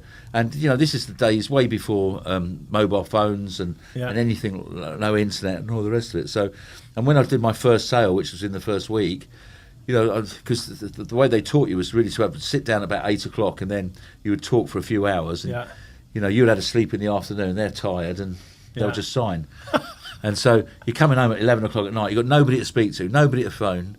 And you're just buzzing, absolutely buzzing. Yeah. You come in, there's no petrol stations. You can swear, by the way. There was nothing. There was nothing. There was nowhere to go, nobody to see. You couldn't get a sandwich. You couldn't go anywhere. Yeah. And you came home, and everybody's in bed, and I'm just buzzing. Yeah. I've made my first deal. I made my first sale. Yeah. And I was only 19, and I really liked it. It was really good fun. Yeah. And I did that for a while. Then I went from London Window Company, went to another company, which was a better window, and I was earning more money. And then I learnt from somebody that you earn 12.5% on the deal, but if you get your own lead, you can earn 19%. So I thought, well, that's interesting, because sometimes you'd go somewhere, you'd drive miles to get to a lead, and they'd say, oh, we're tenants. And that was a lead because they'd said we couldn't afford it. Yeah. So I used to do door knocking. I really enjoyed door knocking. Which is the hardest. I'm sorry to interrupt you. Door knocking. I've done door knocking when I started out as an estate agent. It is an absolute skill to be able to even cold calling is hard enough, but to door knock, most people tell you to fuck off. Yeah. And to be able to do it well and convert that into a lead to make thousands of pounds of commission is very skilled. So. It was great. I loved it though, because again, I got taught, and this is, I'll talk later to you about training. Yeah. I got taught by some really good people. Yeah. And they used to say, don't lose at the doorstep. Even if they slam the door in your face, win on your terms. Yeah. And people would come to the door, and I don't know what's happened on the other side, but I'd knock on the door and somebody would come on. Oh, hi there, I'm from London Window Company. And they go, we're not interested. I go, really? State your fucking windows. You're not interested. And then they'd slam the door, but I'd be chuckling. And I'd go to the next one. And, sometimes the guy would come out and he wants to give you a smack around the ear or whatever. But yeah. Don't swear at your customers, guys. No, you don't. So I remember once I was driving up and down the road, and there was a guy sort of doing his gardening. And I just went up to him and I shook his hand. I said, congratulations. I said, you're it. And so I walked away. You're it? I said, you're it. And he said, whoa, what do you mean you're it? I said, well, I'm driving up and down this road looking for the worst windows in the street, and yours are it. And he sort of laughed. He said, I can imagine you doing this. Yeah, this he said, oh, yeah, I'm a tenant, and so it's all right. But it's about building your own confidence. And the reason for it is, if you go to knock on the door and you say, well, I don't suppose you want any windows either, do you? And they go, well, actually, we were just talking about that inside, but we don't like your attitude, so on your way. Yeah. And it used to work. But the double glazing was great, and that was a real... How long did you do it for? Probably did it for about 2 years. 2 years. That's where you started out. Yeah, and no sale, no money. I mean, it's as simple as that. And where did you go after double glazing? What was the bridge between there and founding loans.co.uk? Well, then I worked for a company selling meats from a wagon. Yeah. But it was selling. Yeah. I quite enjoyed it. You've always been sales. I've always been selling. And I quite like that. I went all round sort of West London, really. Yeah. And delivered meat, and then you'd sell extra bits and so on and so forth. And then I started to work in the evening for my late father-in-law, who was... he was an IFA. They called him something. Independent financial advisor. My father was one. Well, but they called them something different then. They called them. I can't remember what they were called, but it was just a different name. Yeah. And he had heard about second mortgages, and he had a lad in the office who was a really smart guy. I still see him now, and it's called Neville. And he was sort of running a bit of the operation inside, but they needed somebody to go and drive in the evening. So I went all around the M25. So I worked during the day, then in the evenings I'd go and sign up loans, which was much easier than signing up double glazing. So just explain what a second mortgage or second charge loan is. It's basically a loan secured on the property. So you've got your first charge with the Halifax, and then this is a loan, and it's over. It can be over any period of time, but it's normally a longer period loan, and it's just a secured loan, so you're using the equity, so you get a better rate of interest. And it would be say someone wants to spend 20 grand on their kitchen, Yeah. They'd come to you and say, we want to borrow it for 10 years. Yeah. What would the typical rate be? I know it's changed, obviously, as the interest rate changed. It's changed. But back then, what would it be? It would be a bit more than the mortgage rate, but it wasn't a couple of percent more. Yeah, it wasn't like so in between that and a bridge, basically. Yeah. It wasn't too expensive by any stretch. It wasn't like an unsecured loan. Sure. And the companies would just lend it because the risk was low to you as well. Yeah, it's risk because in those days people would get a lot of equity in their property. Properties were going up. They were just using the equity. So and then I gave up the meet and came full time into the office, and that's when I sort of realised that I could actually lead people and manage. And I learnt, I wouldn't say I learnt the business because I've never really learnt any business, but I learned how to lead people and how to get the best out of them. Get the best out of them and organise. Plan. Yeah, no, you're very. I mean, Steve's been a client of mine for probably 3 years. I designed his house where he lives now, and as I say, we're working on a big development, reasonable size development, 12 houses. So you're very charismatic. You're very good with people. I also know that you want stuff done. You don't suffer fools. If people fuck you around, you make it very clear. Which I'm the same. I think you've got to be like that. But I can see why people would warm to you as a boss because you're a lot of fun. If they're doing the right thing. If they do the right if thing. If they do what they're told. But so just going back to loans. So how did you've got into this business? How did you get into going into partnership? You had 2 business partners originally, I think. Yes. Well. So I worked with my father-in-law, and when I came into the office, then we built. I built to about 200 staff just in that department, the second mortgage. Did you own some of it then? I owned 1%. Oh right. I owned 1%, and so he had lots of different departments. He had insurance, bridging, assurance, mortgages, commercial mortgages, but all these other departments were losing money. The only one that made any money was mine. Yeah. So my 1% was being lost with all these others. Of course, not fair. I wasn't. It's fair to say that I wasn't the apple of his eye by any stretch of the imagination, but he knew I was pretty good. Yeah. And like I say, we built this department really well, and then it finally come to the point where I was going to get more shares.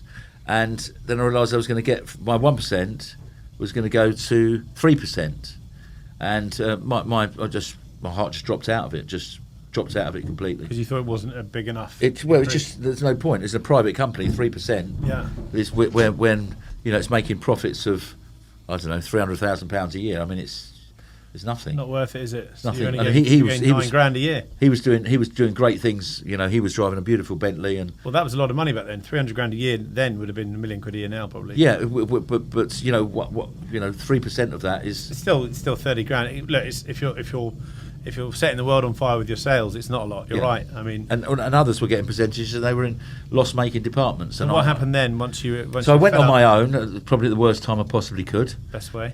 Yeah, I went on my own, and then that was in I think 89, 90.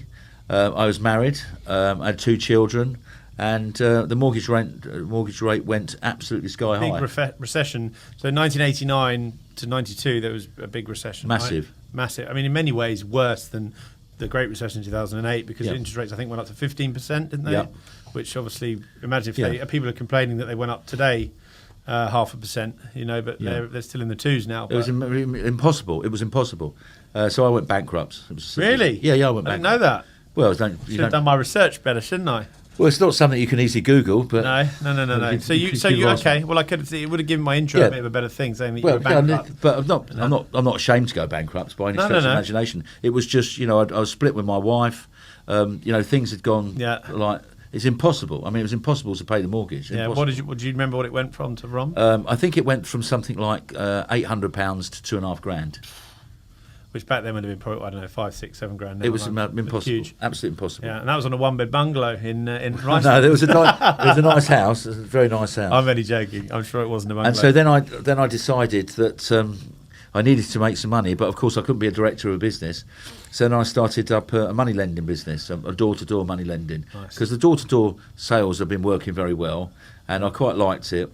And so I borrowed a little bit of money from somebody, only about £2,500, and I was doing £100 loans, £150 loans. Oh, really? So you were lending your own money out that you'd borrowed? Yes. You didn't have a backer that you were drawing money down on taking a split? So I just built it. Wow. So I think for about 3 years there was no holidays at all. I never had a day off, never. Not like now when you're constantly on holiday. Steve's always on holiday. Oh yeah. I could do the Chalmers here. No, so I just worked, and sometimes I'd come home and my wife would say to me, have you got, can we go shopping this week? And I go, not this week. Go and raid your mum's freezer or whatever, because I'd lent the money. The money, and I built that up, and that paid for all our funds. And then I worked at the same time with another company. I was phoning up the second mortgage, doing secured loan further advances just on the phone in the days, and then collecting was in the evenings, and then I did debt collecting as well at the same time. Really? Yeah, in the same round. Yeah, debt collecting was great fun. Really good fun. Yeah, I loved it. Absolutely loved it. Really? It wasn't heavy debt collecting? It was No, it's not heavy. It's never heavy, but you do get some abuse. Really? You get a lot of abuse. Yeah. But you keep going back. Collecting your own debts or someone else? No, it's for London Scottish. Oh, really? Yeah, so it could be for book clubs or this or that. But you just go and I didn't know you were... See, look, I'm learning. It's all coming out tonight. It was great fun. So then how... Loans wasn't called Loans initially. No, tell me about that. It was called Priority One. So I've got... Priority One. Yeah, so I met a guy who was the CEO of one of our biggest lenders years before, called David Cowham Senior. Yeah. And just got on really well with him when I was at Harrow Finance working for my father-in-law. And then later in years, I got on with his son, who was probably about 6 years younger than me. And we just got on really well. And then it was just a time where the father gave up being the CEO. He was retired. He'd made himself quite a bit of money. Yeah. And the son wanted to go to the next level, and we just sat down and we wrote a blueprint, effectively, of, the father had been in the business for years, knew everybody in every what tree. Would work and what would work, and I went with what I wanted, and I was 37. More than 3%, presumably. Well, no, actually, I only owned 10% of the business. Okay. But within the agreement, if I achieved certain things, I would get a third of the business. Oh wow! So that was that's the incentive you needed. But the father was putting the money in.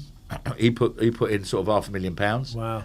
And money then. And then the son's obviously, he's trusted, and then I it was my last chance, really. Yeah, and you were how old at that point? 37. So I'm 37 now. I was 37 10 days ago. Yeah, I didn't get a gift. You're a bit ahead of me. But but you know what? We'll come on to this. Yeah. So Steve didn't start his business until he was 37, which in business terms is relatively late. Although, saying that, people are living longer and longer. I think people can start 40 or 50 now. Yeah, they can. I think you're never too old to start a business. So, but that was one of my questions. Did being in your late 30s rather than 21 or 25, do you think that supercharged you to work harder and be better because you thought it was your last chance? Well, yes. I'm not sure it works for everybody. I mean, I think most people at 37, it's too risky. Yeah, it's too risky to. How many kids did you have then? 3.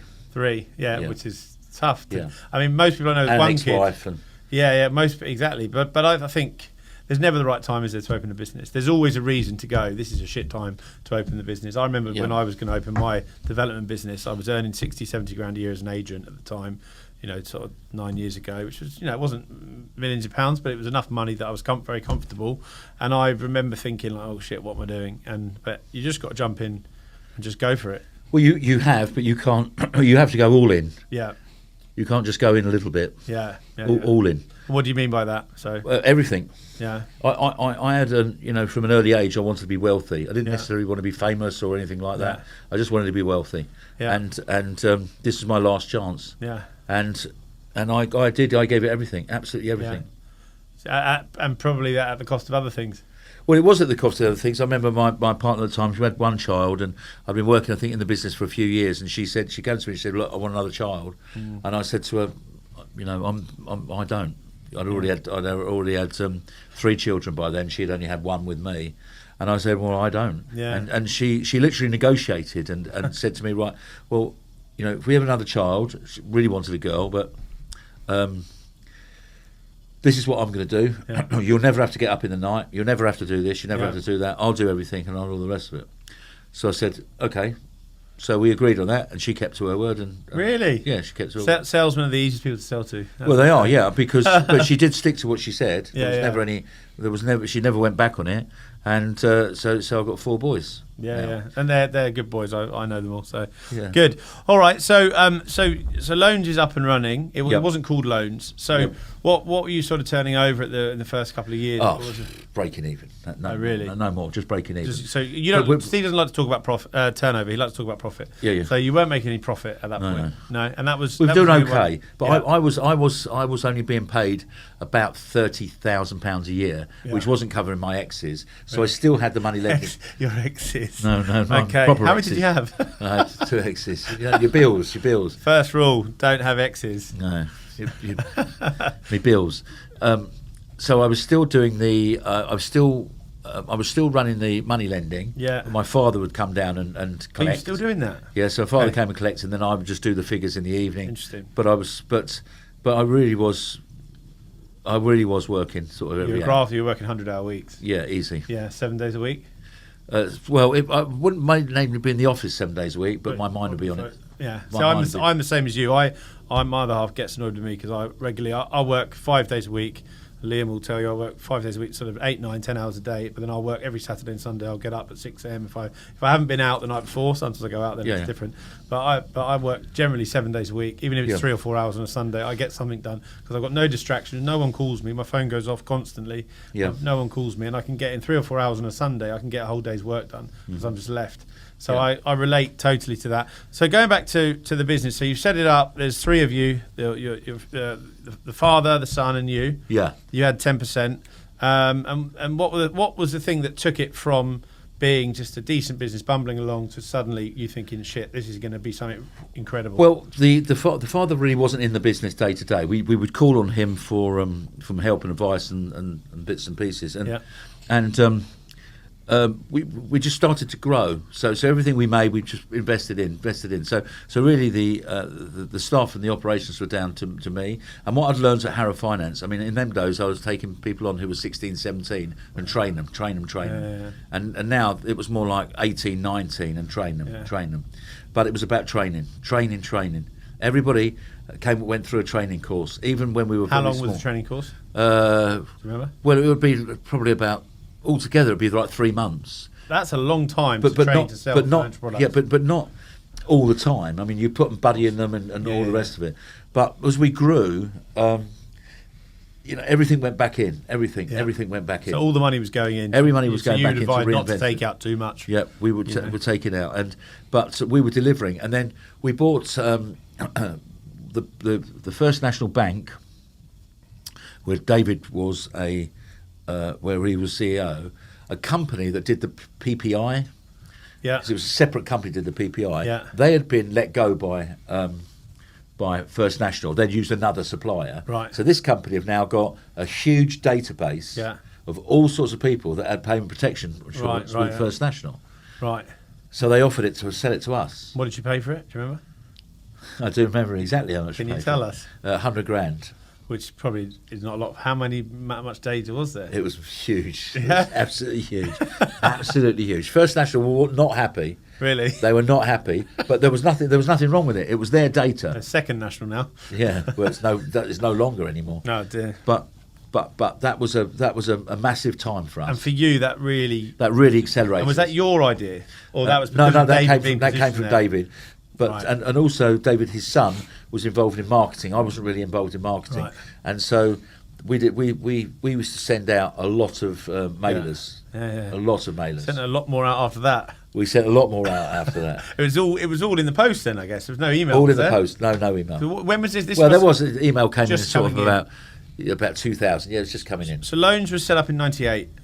97. 97, and you sold it in 2005. Yes. So you were in roughly just before the millennium now. Yep. Yeah. So So what other things? I know that the website purchase was your idea and was something that really supercharged the growth of the company. Yes, it was. Tell us a bit about that. Sure. So I looked. The internet was coming in, but I still didn't have any knowledge of it, and I thought, well, wouldn't it be useful if we could the domain name loans.co.uk. Yeah.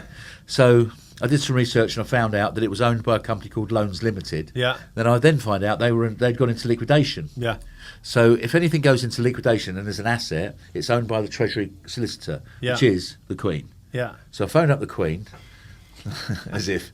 So I found out and they didn't know they owned it because they wouldn't. Why would they? Yeah.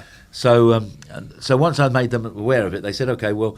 Got to go to auction, no? No, it went to a sealed bid. I did it. So we went to a sealed bid, and I sat down with my business partners, and don't forget, it's not my money, it's David Seaman putting it in.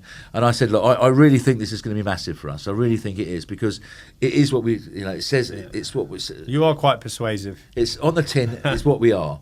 Loans.co. What do? You don't have to put loads of marketing around it. It's obvious. It's obvious what you do.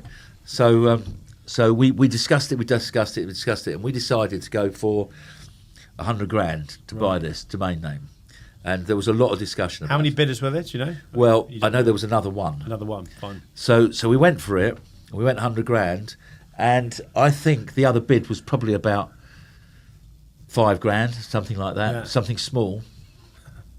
And so they said, well, actually, we're going to put it in the Sunday Times. We're not going to go for sealed bids. And I remember I was actually on holiday with David Jr.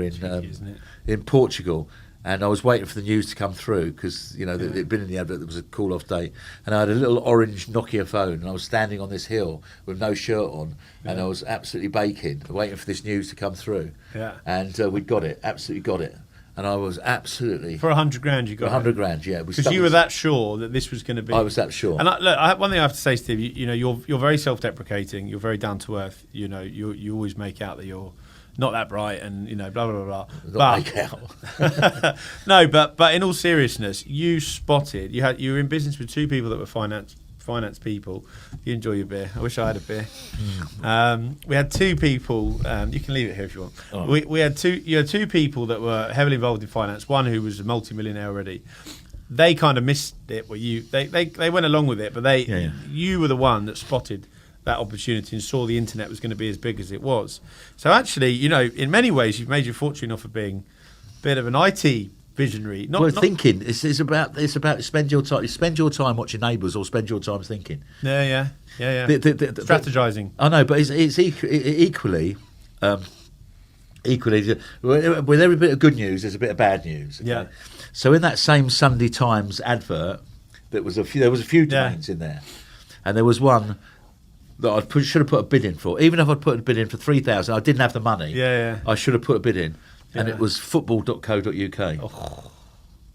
What would that be worth now? 10, 20 million? But I probably would have sold it.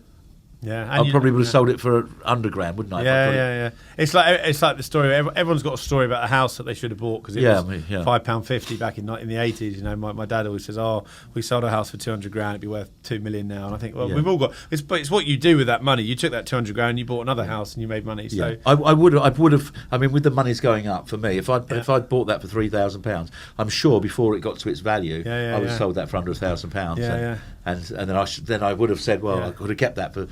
So at this point you own loans.co.uk, and that really you set up a website presumably. Well, what we did was my first time I've ever been for branding. We did a branding exercise, which I've never been through that before. Yeah. And I was quite taken back with that. Rebranded the business. Yeah, rebranded completely. As loans.co.uk. Yeah, and it was. I mean, my memory's not as good as it was, but right. So we brought in Digger the dog, and he was fast. Yeah, so he's fast, friendly, efficient, all these good things. This was Digger the dog was your that branding? That's our branding. Oh, he was called Digger the dog. Yeah. Interesting. Yeah. Okay. So I mean, years later we did motorway advertising. Yeah. And the motorway advertising was just a picture of, it just said loans.co.uk and a picture of Digger the dog. That's it. Nothing else. Didn't have to do anything else. Didn't give your phone number away. We didn't need to because loans.co.uk. Exactly.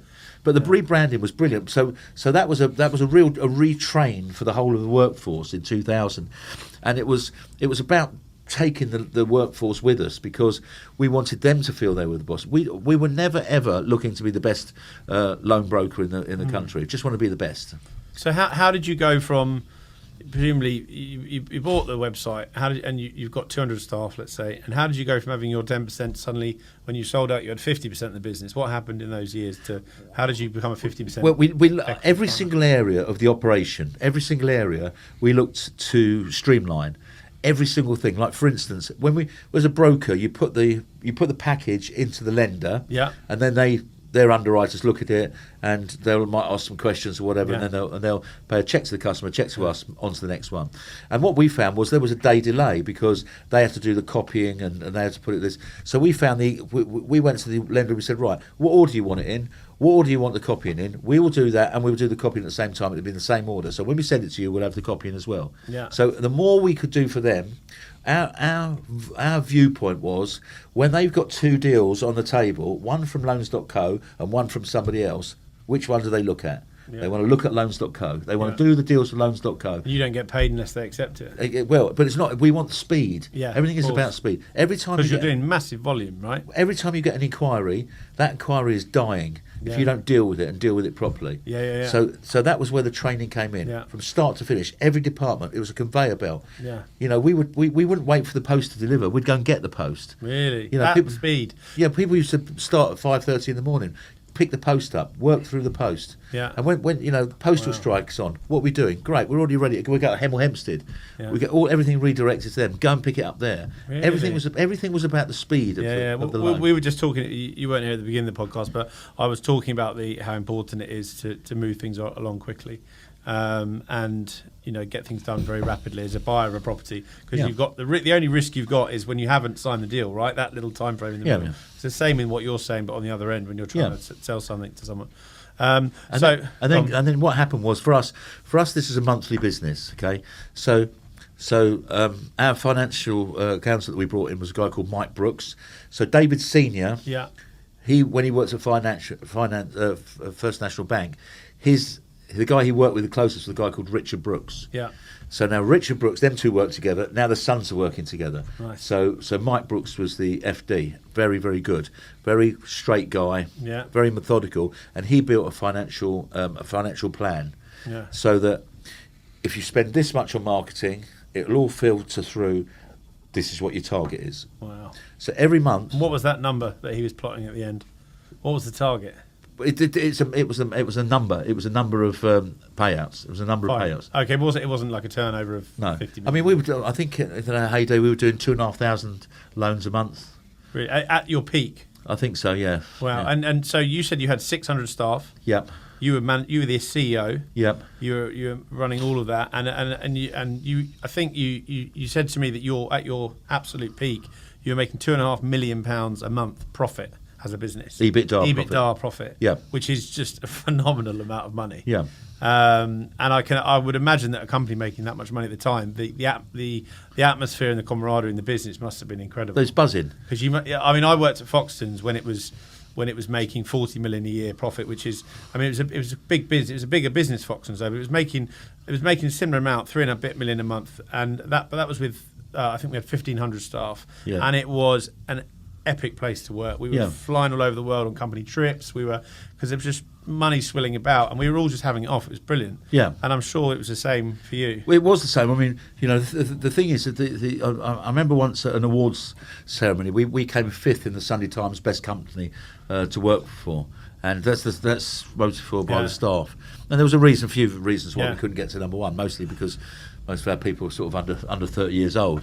But I remember the people that won it was a guy from Gore-Tex, I think, based in Scotland. Jackets. Yeah. And he said in his opening speech, he said, "It's lovely for me to be up here to collect this award, and really proud, and so on and so forth." And he said, to know when you're a leader, he said, if you look over your shoulder and you've got a follower or two, you're a leader. But if you look over your shoulder and there's nobody there, that doesn't mean you won't be successful. That just means you'll be a boss. Yeah. And so people over the years have called me boss, and I've never sort of warmed to it particularly because of that. And it's about looking after your people. We never paid commission. Yeah. We never paid the sales force more than the PAs or anybody else. Really? It was my job was bonuses. Right. And it was spread out. This is the lump of money, and then we got to spread it out. And really? And it was very important that everybody, if we're having a good month, everybody in the business does.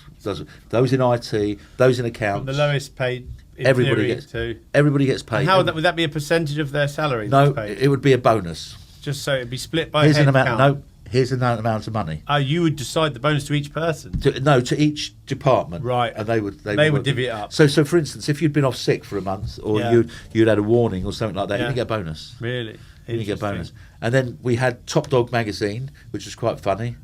then every month we'd have a Top Dog was Digger, presumably. Exactly. And then every month we'd have a celebrity come in. Yeah. The walls were donned with stuff we'd bought at charity auctions. Yeah, if you go to Steve's house and the farm that he lives on, he's got more stuff that I don't want to say tat, because it's gone. Most of it's gone. More tat that he's bought in auctions than anyone I've ever met. It's all worth rubbish. I don't know how many signed footballs and rugby balls you've got. I know, they're probably mostly 50. I did have suits of armour, all sorts. I know. It's an interesting farm you're from. But when you've got a farm, you've got places to. Well, you've got barns, but now we've turned them into houses. So you've got I've got nothing. So sorry, Steve's had to get rid of all of his beautiful stuff, tat, that he's got. I remember. I used to do. So we used to do group interviews, because at our height we were taking on 30 people a month. Really? And then training them. So I used to go and sit in reception. I used to come into reception with a briefcase as if I was coming for a job, and you just listen to what people would say, and straight away you think no. So when I worked at I could tell straight away if it was, you just knew. It's like when you know. walk into a house, you know if you want to buy it. When I worked at Foxton's, they still do this. There was 30 of us to go into the room. They'd offer you all a beer, and people would think that it's a test. That if you can't take the beer, and I thought, well, I'm going to take the beer, because if they don't want to employ me because I want to have a beer, then I shouldn't be here anyway. Yeah. Because I'm 19. I wanted to have a drink. You know, so I have a beer, and then they go around. You have all the senior people in the company. They walk around 2 minutes each person, and then they put 2 or 3 junior people who are just normal estate agents in there and chat to them. And sometimes people would know who the bigwigs were. They'd spend all their time with them and ignore the juniors. Yeah. I cottoned on that what you should be doing is working your way around the room. And that's what they wanted to see. People that weren't just going for the MD. They wanted to talk to, the secretary or whatever. Yeah. So sounds like you were doing a similar thing, just en masse interviews. It must have been a lot of fun, though. It was a lot of fun, and I felt it was important that we did used to do a lot of events, and take the I don't like the word staff very much. Take our people on things, and so I felt as CEO. And it's much easier when you're building a business that I knew everybody's name. I knew something about them. Yeah. And then when we bought a call centre in Preston, that was even more difficult. And I'd be on holiday sometimes, and I'd be taking like brochures of people's pictures, and like the family would be testing me on names and all this sort of stuff. So how do you, Preston? You used to fly there, right? You used to have a private jet. You used to fly sometimes. I've heard the stories. Steve's ex-PA told me a story about how she used to have to sit on the toilet when you flew up there. It's not as bad as that. It doesn't sound. It's not as bad as that. The toilet has got it's got a nice cushioned seat that comes over it, and you get a seat belt. Like like your grandma would have the little towel top on it. Yeah, a bit more than that. Yeah, it had a seat. You got 8 seats, and then you got a 9th seat. Which is the toilet. Sorry, I'm making you sound worse than you are, but it was a funny story that she told me. Yeah, I know. I think she picks out the nice things, doesn't she? Wasn't there just while we're talking about air travel? Wasn't there a story about you going to view, seeing as we're a property podcast, viewing a property and causing some sort of havoc with someone's roof? Yeah, we was looking for. I was looking for a holiday home, and the trouble is, when you go to the West Country, I mean, really and truthfully, you can only go and find one home a day because of the distance between them. So we decided to line up about 7 houses, and they were getting helicopters to go into all of them. So anyway, this helicopter got a little bit close to this greenhouse that was near this house, and there was glass flying everywhere. I mean, literally, it's wrecked it to pieces. and as soon as I went in the house, we realised, like you said a minute ago, come on, I can buy this. Is horrible. Oh, this is nice. So we had a nice walk around, and his greenhouse is like had a cup of tea and all the rest of it. So I think, we're really quite interested in this one. Did he know that you'd blown his greenhouse to bits? Yeah. You could hear it. It was all over the place. He wasn't very happy. Well, not with me. I mean, I was looking to buy his house. He was. He was with I think your PA told me that story as well. He's brilliant for getting me the stories. I know, great. So one thing we going back to loans.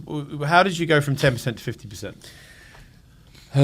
of the ownership? Once, the ownership. Yeah, you were 10%. I delivered what I was. I delivered what I said. And you bought him out, the father. Eventually, we bought him out. But not buying. So the agreement we had is day to day, wages wise. He wasn't taking anything out of the business, but there was an agreement. If we ever sold, he would still get his third. Yeah. So that was a written agreement, and that's what we stuck to. Yeah. But when we were at our heights, and David and I were getting paid £1 million bonus a month. Each. You know, that's a lot of tax. I know. It's a lot of money to earn, though, as well. I know, but it's a lot of tax. It's helping out the government, isn't it? That's true. So then you were 50% shareholder. We're in now 2003, 4. Yeah. You're just absolutely selling PPI. You were selling. Yeah, we were good at that. Yeah, you were selling lots of PPI, and don't forget the government brought that in to protect people. Yeah. No, I don't say you were doing it in a nefarious way. You know, it was brought in to protect people, and then it just turned out to be not much of a protection. No, it wasn't. But how did it come about? How did MBNA, which is a very large Dutch bank for people that are listening, they're a bank, aren't they? They're I think they're American. I thought they were Dutch. There you go. They're American. They're American. So how did they get involved with? Well, what happened was because you know when you get to a certain size, you need a lot to come into the funnel. You need a lot of inquiries, and so we were talking to people. We were talking to people like Barclays, Abbey National, and MBNA, because they were getting lots and lots of inquiries that they couldn't serve. They couldn't serve. Now, what MBNA didn't want to do was if somebody, they didn't want to lose their credit card, because they were basically a credit card business, and they didn't want to lose their business. So if somebody came and was asking for a refund or something like that, they would put them onto us, and then we would do them alone. And of course, what we wouldn't do is clear the MBNA, or even if we did clear the MBNA, because we were giving them a percentage of the commission, they were earning out of it. So it was okay. And they came to see us. They had 5,000 staff up in Chester. It was huge up there, absolutely huge. Because you might have had an Abbey National account, and it might have said Abbey National on the credit card, but if you turned it round, it was MBNA. Yeah. That's who it was. I remember MBNA. Yeah. And they were huge, and so they came to see us, and they were doing deals with us, and then. So there was parts of our business that we weren't. So we knew they were coming in. So everybody's on point. Everybody knows this is it. They're not for sale, but just it's a new business that we're going to get leads from. And so everybody's at their desks. There's nobody's having lunch. Nobody's eating at their desk. Nobody's drinking. There's nothing there. Yeah. And when we have empty departments that we're going to build later, so as part of the tour, a lot of those people, they got up, changed what they were wearing. They walked down the stairs, back up again, and they're sitting in the seats. Really? And they're working. Loads. You had them changed? Oh, loads. You're a bugger. Loads. And also, they're on the phones, and it was buzzy. Yeah. And of course, they just came in. They loved it, absolutely loved it. American, as you say. They loved it, absolutely loved it. And then when they saw the figures that we were producing, they absolutely loved it. Yeah. So we never put ourselves up for sale. Yeah. They came and bought us, and it's important to understand the difference. Well, because you're going to get a much bigger price. Yeah, you get a bigger price. What did they offer you initially? Do you know? What was their first offer? Do you know? I honestly don't know. No. I'll tell you why I don't know. But it was lower than what you sold for in the end. I honestly don't know. No, you can't. And the reason is because my business partner David, who worked in the business, a few years before he'd got some. Divorce, and it was quite difficult for him, and he basically had a year away from the business. Yeah. And then he come back, so I just carried on running the business, and then he come back and he said, when these people were interested, they said, "Oh, we're thinking of buying you," and all this, and he said to me, he said, "Look," he said, there was a guy called Gavin Kelly who was an ex-banker who works in the city now, and that's what he does, acquisitions. I mean, he was a jock. He looked like Hagrid. I mean, he was about 6'7", and didn't really say, well, massive beard. Didn't really say much, but when he spoke, you listened. Yeah. And so he was the fixer for us. And David said, "Look," he said, "Steve, you've built the business. I'll sell it."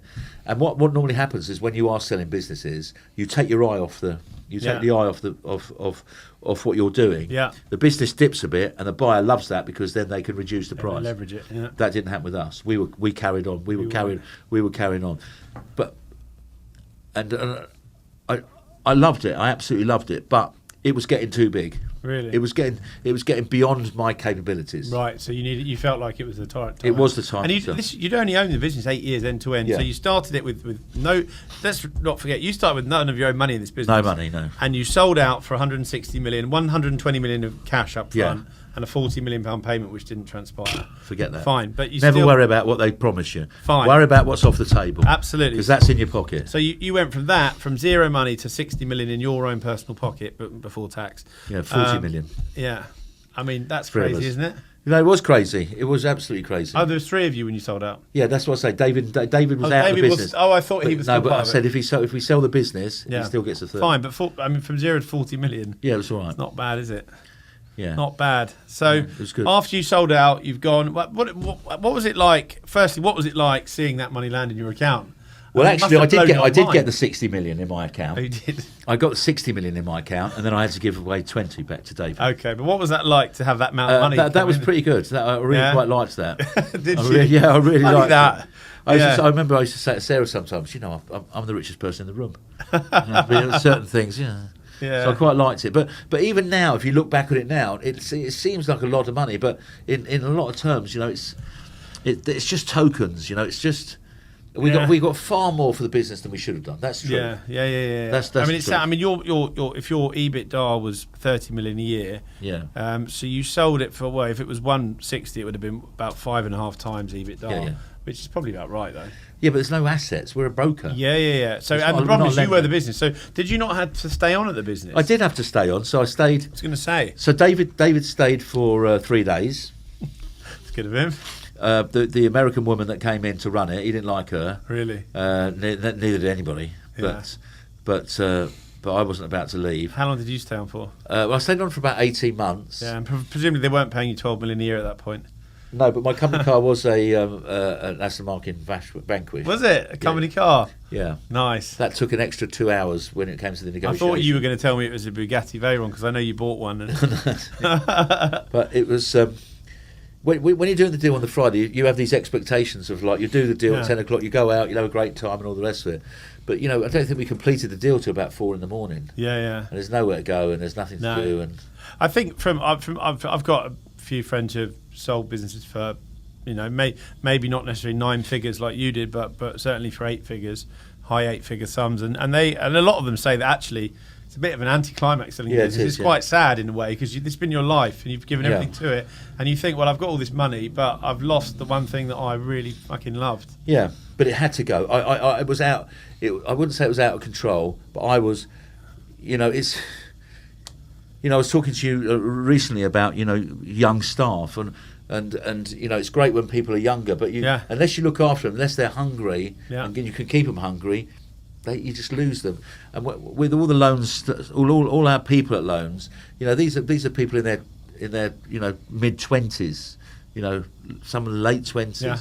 Well, if you looked at that in 5 years' time, they're just not the same people. They're not the same people that they would be, and I wasn't able to get senior managers because they're promoted from within all the time. Fine. And so I was. You know, you can't make somebody a senior manager if they're not. Yeah, no, a lot of the companies I worked at, they used to only promote from within. But there's some good things to it. One thing I noticed, Steve, going out with you on a personal, we went to the Elton John concert recently in Vicarage Road. Great night out. And don't worry, I'm not going to met a member of staff, didn't we? We met a few. Well, Steve, one thing I was struck about is that I think Steve probably met 3 or 4 people that work for loans, and they come. They're all in Watford. That's Steve. Hey, he used to own loans, you know. And we were in Watford, and obviously Steve had 600 staff. There's probably quite a lot of churn, I would think. No, so you already had thousands over the time frame, and I was struck by how many people that knew you. One of the staff was less friendly than the other staff that we met. But that is another story. There's a female as well for another time. Not me. I just don't think she did. She just didn't like Elton John. I think that was. What that's all right. Yeah. Anyway, less said about that, the better.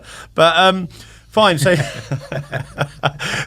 she was throwing punches, not me. No. Let's say I don't think this is for a podcast.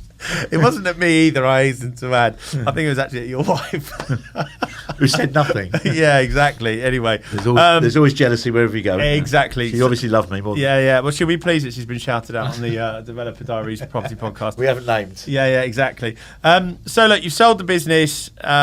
You've made 40 million quid. You've done incredibly well. You've achieved your ambitions, what you set out to do, more than you. I bet you never dreamed you'd make that much money. No, I never did. So then you ended up buying a football club called Wycombe Wanderers and Wasps Rugby Club. Tell us about that. And was that a real business decision or was it a flight of fancy? No. So just before we move on to that, so the loans situation. So if I just finish the loans, is that all right? Yeah. Sorry. So I was in a book. So I'd put myself into a position where my only role was staff motivation and bonuses. Yeah. Okay. So that was my job. Yeah. That was my job role, and it was all when you're selling your business, you get all these things in line and give contracts to people you want to do and all the rest of it. Anyway, so we come into board meetings, and there's this guy like shouting at me in a board meeting. This American, oh no, he's Irish. He shouted at me, and I said, "I'm sorry." This is when you'd sold and you're working there. Yeah, I'm working. Got there. you. So I spoke to him and I said, "Look, you've seen my job description. I don't do reports. I want a report by the end of the day." I said, "I'm sorry, I don't do reports." And you were the CEO? No, not then. What were you? Just an advisor? Nothing, just a director. A director, right. And so, you know, and they were just, in the end, I was just frustrating them because it was obvious we weren't going to get the earn out. And so negotiated with them. Gavin negotiated, and they started off at 100 grand to pay me off. Yeah. And in the end, I got 4 million.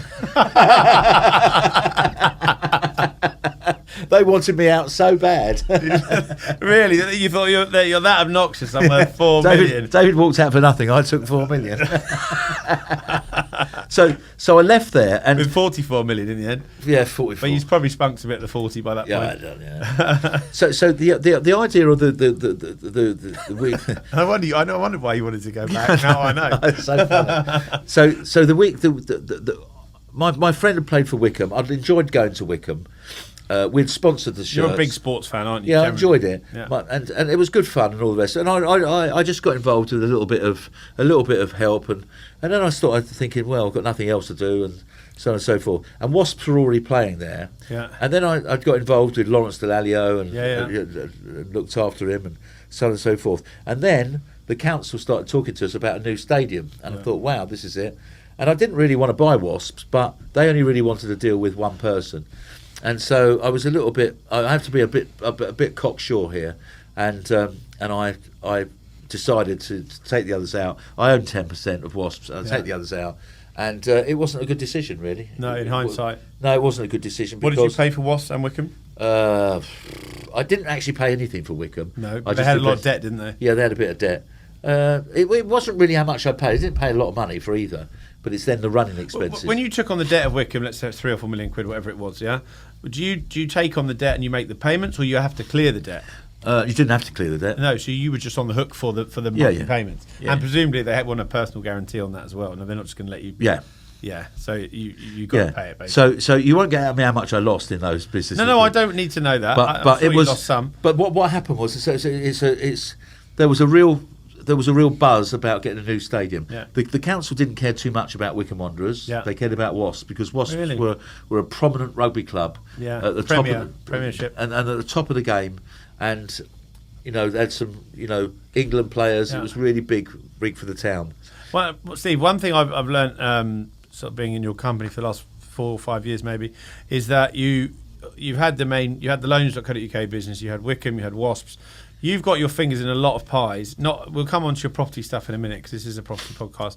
But you've also, I've been around you and you've said to me, I've just sold a football player. I kept the rights to him for X amount, or I've got a number plate that I've sold for £250,000, or I own this website which I've sold for 100 grand. Yeah.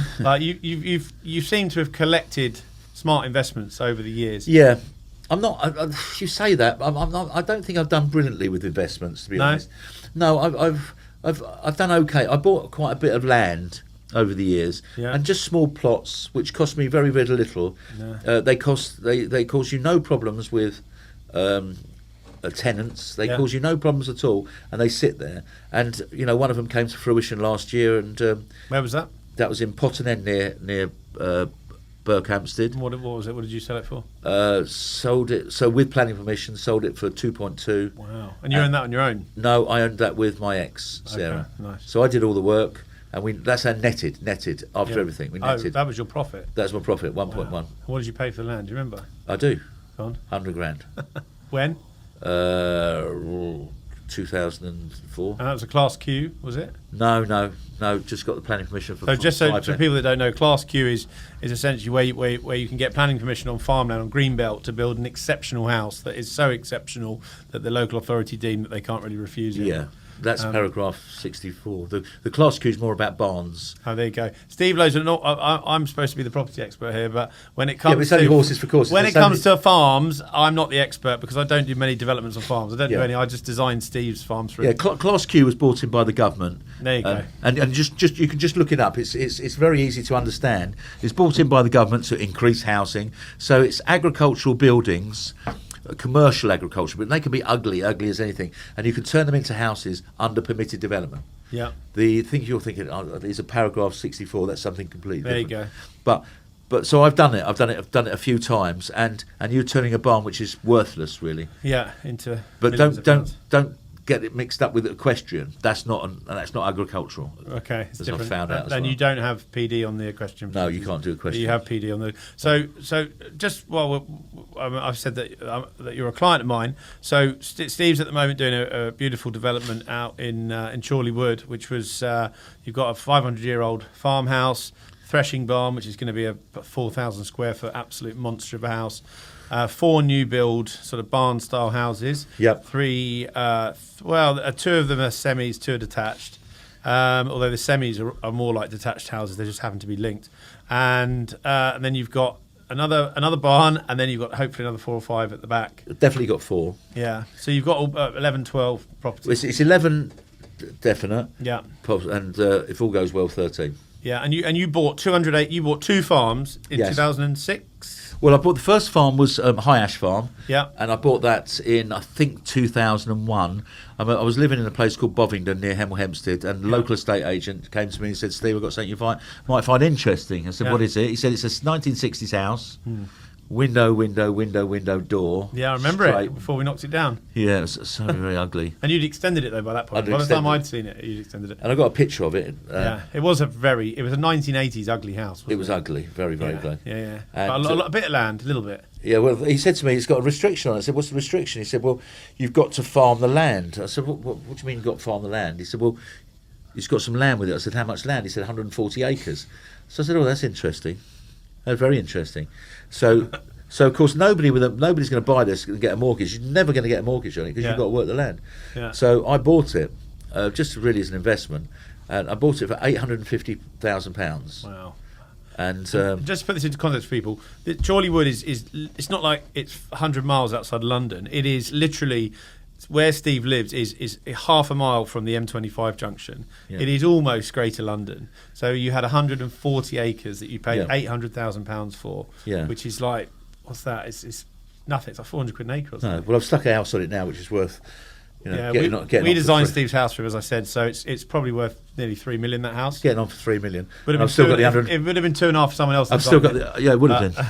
No, we're very delighted. Very delighted. Good. There you go. That's a glowing review for Night by Design. Our designer build. Yeah, but I enjoyed it as well. And we didn't agree on everything. We only had one fallout, which was Steve wanted a really big door. He wanted like a 1.2 metre front door. And I had never done such a large front door, but anyway, I thought, that's no problem, we'll do it. Anyway, I called up the door people. I said, our client wants a big fuck-off door. They said, no, it can't be done. So I rang Steve back. I said, Steve, you can't have a big door. I fucking told you the one thing I wanted was a big door. And then that was it. And then I went, shit. So I rang up the structural engineer, called Tanya, our engineer, and she said, don't worry, what we're going to do is we're going to put in 2 steel columns to reinforce the door frame so that Steve can have a massive door. And now Steve has a massive reinforced front door, which I have to say does look fantastic. It does look and we did a custom door handle, which was all handful. Yeah, it was lovely. Beautiful. Very pleased with it. That was the only time we've ever had a crossword. Yeah. I think, and there's been lots of times when we could have had crosswords. But no. We worked very well together. But so it was a great investment. And then later, so up 200 yards up this lane was the farm, the proper farm. That say 15th, 16th century, 16th century. I think it is. And there's a guy living there. He's a lovely, absolutely lovely man called David Butler. Yeah. No legs and one arm. Lost them when he was 11 years old. Unexploded bomb. Jesus. Very handsome man. He was 60 when I met him, and absolute gentleman. And I said to him, if you're ever going to sell, let me know. And years later, that's exactly what he did. And so I bought it. How many acres? It's about another just short of 60 acres. So you've got 180-ish acres. But nearly 200. Wow. Okay. Yeah. So obviously you're doing all the development. You've done the house you live in. You're doing all these other houses. Yeah. What other plans have you got for the almost 200 acres you got? Well, I was going to. I was approached to put, because it's only. I mean, there is some trees in the orchard and bits and pieces, but it's mostly just grazing land for sheep. And it's lovely to look at. Nobody else can really see it other than walkers and horses and stuff. So I was offered to put some solar panels on it. So it was quite lucrative to put them on. And then the price to connect them up to the grid was exorbitant. Exorbitant. So as we progressed, and we all get into net zero and started to really understand it and really believe it, and then as you said, we're only half a mile from the M25. There's another farm on the other side of the M25. Yeah. So anyway, so basically we started talking, and then we're looking to put in 70 double EV chargers for cars, fast for chargers. Teslas and the like. Anything. One thing that is a good example, Steve, about why you've been successful, I think, is that you've got all this land. You're half a mile from the M25.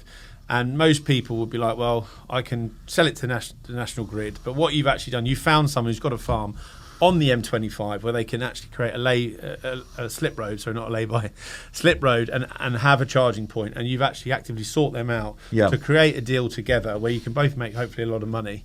And I think that's the difference, isn't it? A lot of people would have just been like, oh, we'll just find a way to get it to the national grid, make a bit. But you've actually gone, no. 1 + 1 = 50. Yeah. This will be if we get this, and we're working on a few now. So if we get this will be the first large fast charging green charging point in the country. Really? The first. Amazing. And so we've gone to the council and we said to them, look, we will. There's a school on the other side. It's called the Reach Free School. It's quite a new school. I think it's only 5 years old. We want to build an education centre. When I've read the government's report on what they're going to do. I went to a recent meeting with the Chorleywood Residents Association. It was their AGM, and I'm sure if you'd known about it, we'd have gone. But it was damn, I missed that one. I know. And listen, they're lovely people, absolutely lovely people. And then a guy got up to talk about net zero. It wasn't very exciting. And then a woman from the council got up to say about what we can do, and all the rest of it. Now there's 50 people in there. If I was, I'm the youngest person in there. And nobody's making any notes, and she's from the council, and she's telling people that we're going to do this net zero. It's not going to work. Yeah. It's not going to work. And I had the thought there and then. I was with Siobhan. she was just kept nudging me, keep me awake. And when we got home, and I just had a light bulb moment. I said, look, the only way that you're going to teach the world about net zero is teach the kids. You've got to teach the kids.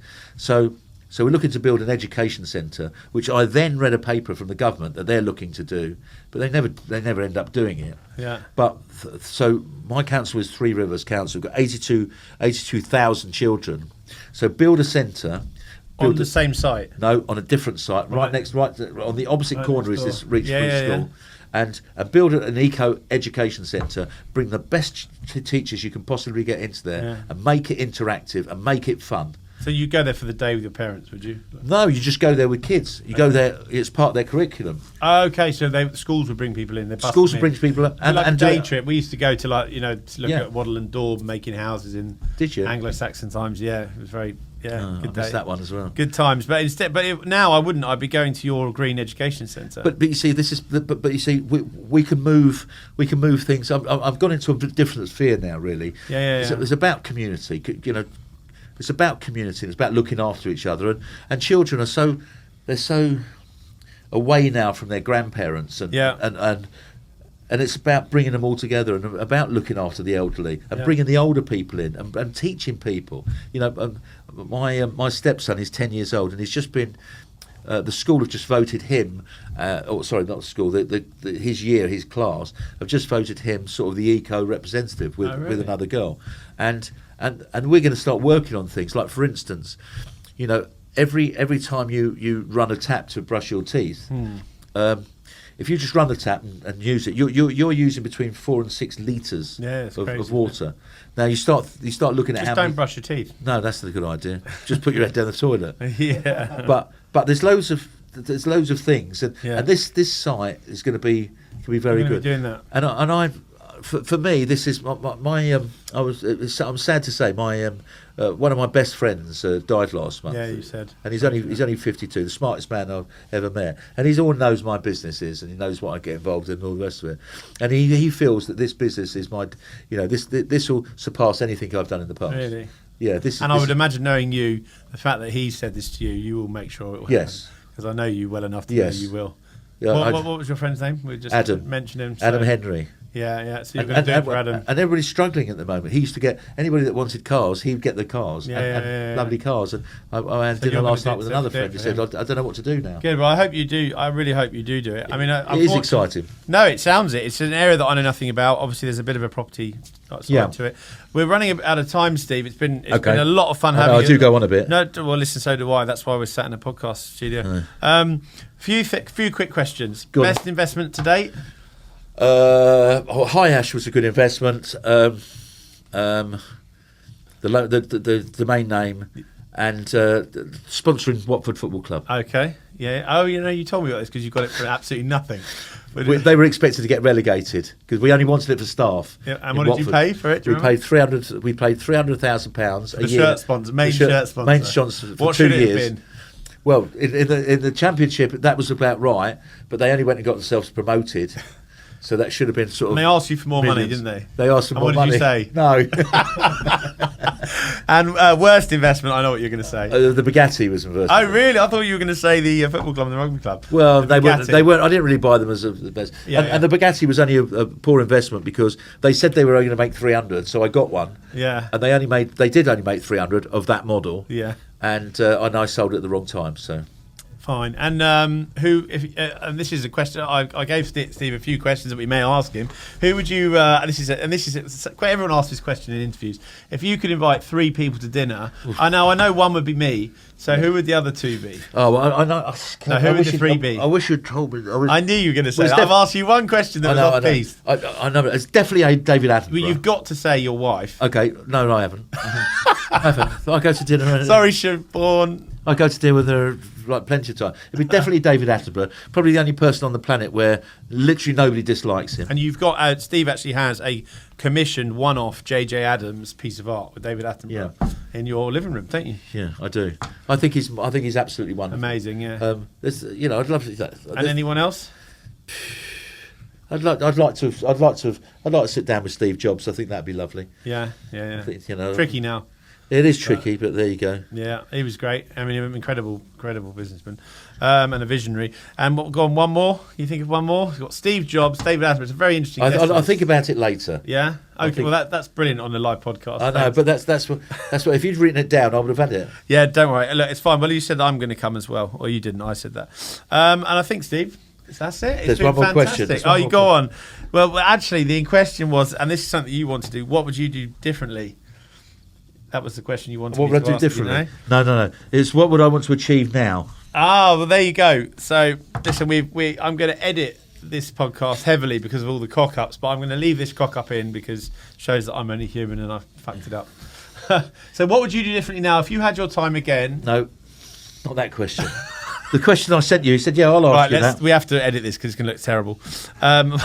What was the question? What would you like to achieve now? Okay. And Steve, thank you for coming on the podcast. I think the last question would be, I've forgotten it. What would you like to achieve now? Oh shit, that's easy. Steve, thank you so much for coming on the podcast. I guess the final question would be, what would you like to achieve now in the rest of your business career? Okay. The solar panels and the net zero is really taking me in a new direction, and I do enjoy property development, but I'm 61 years old now. I don't have the same drive. I don't have the same ambition.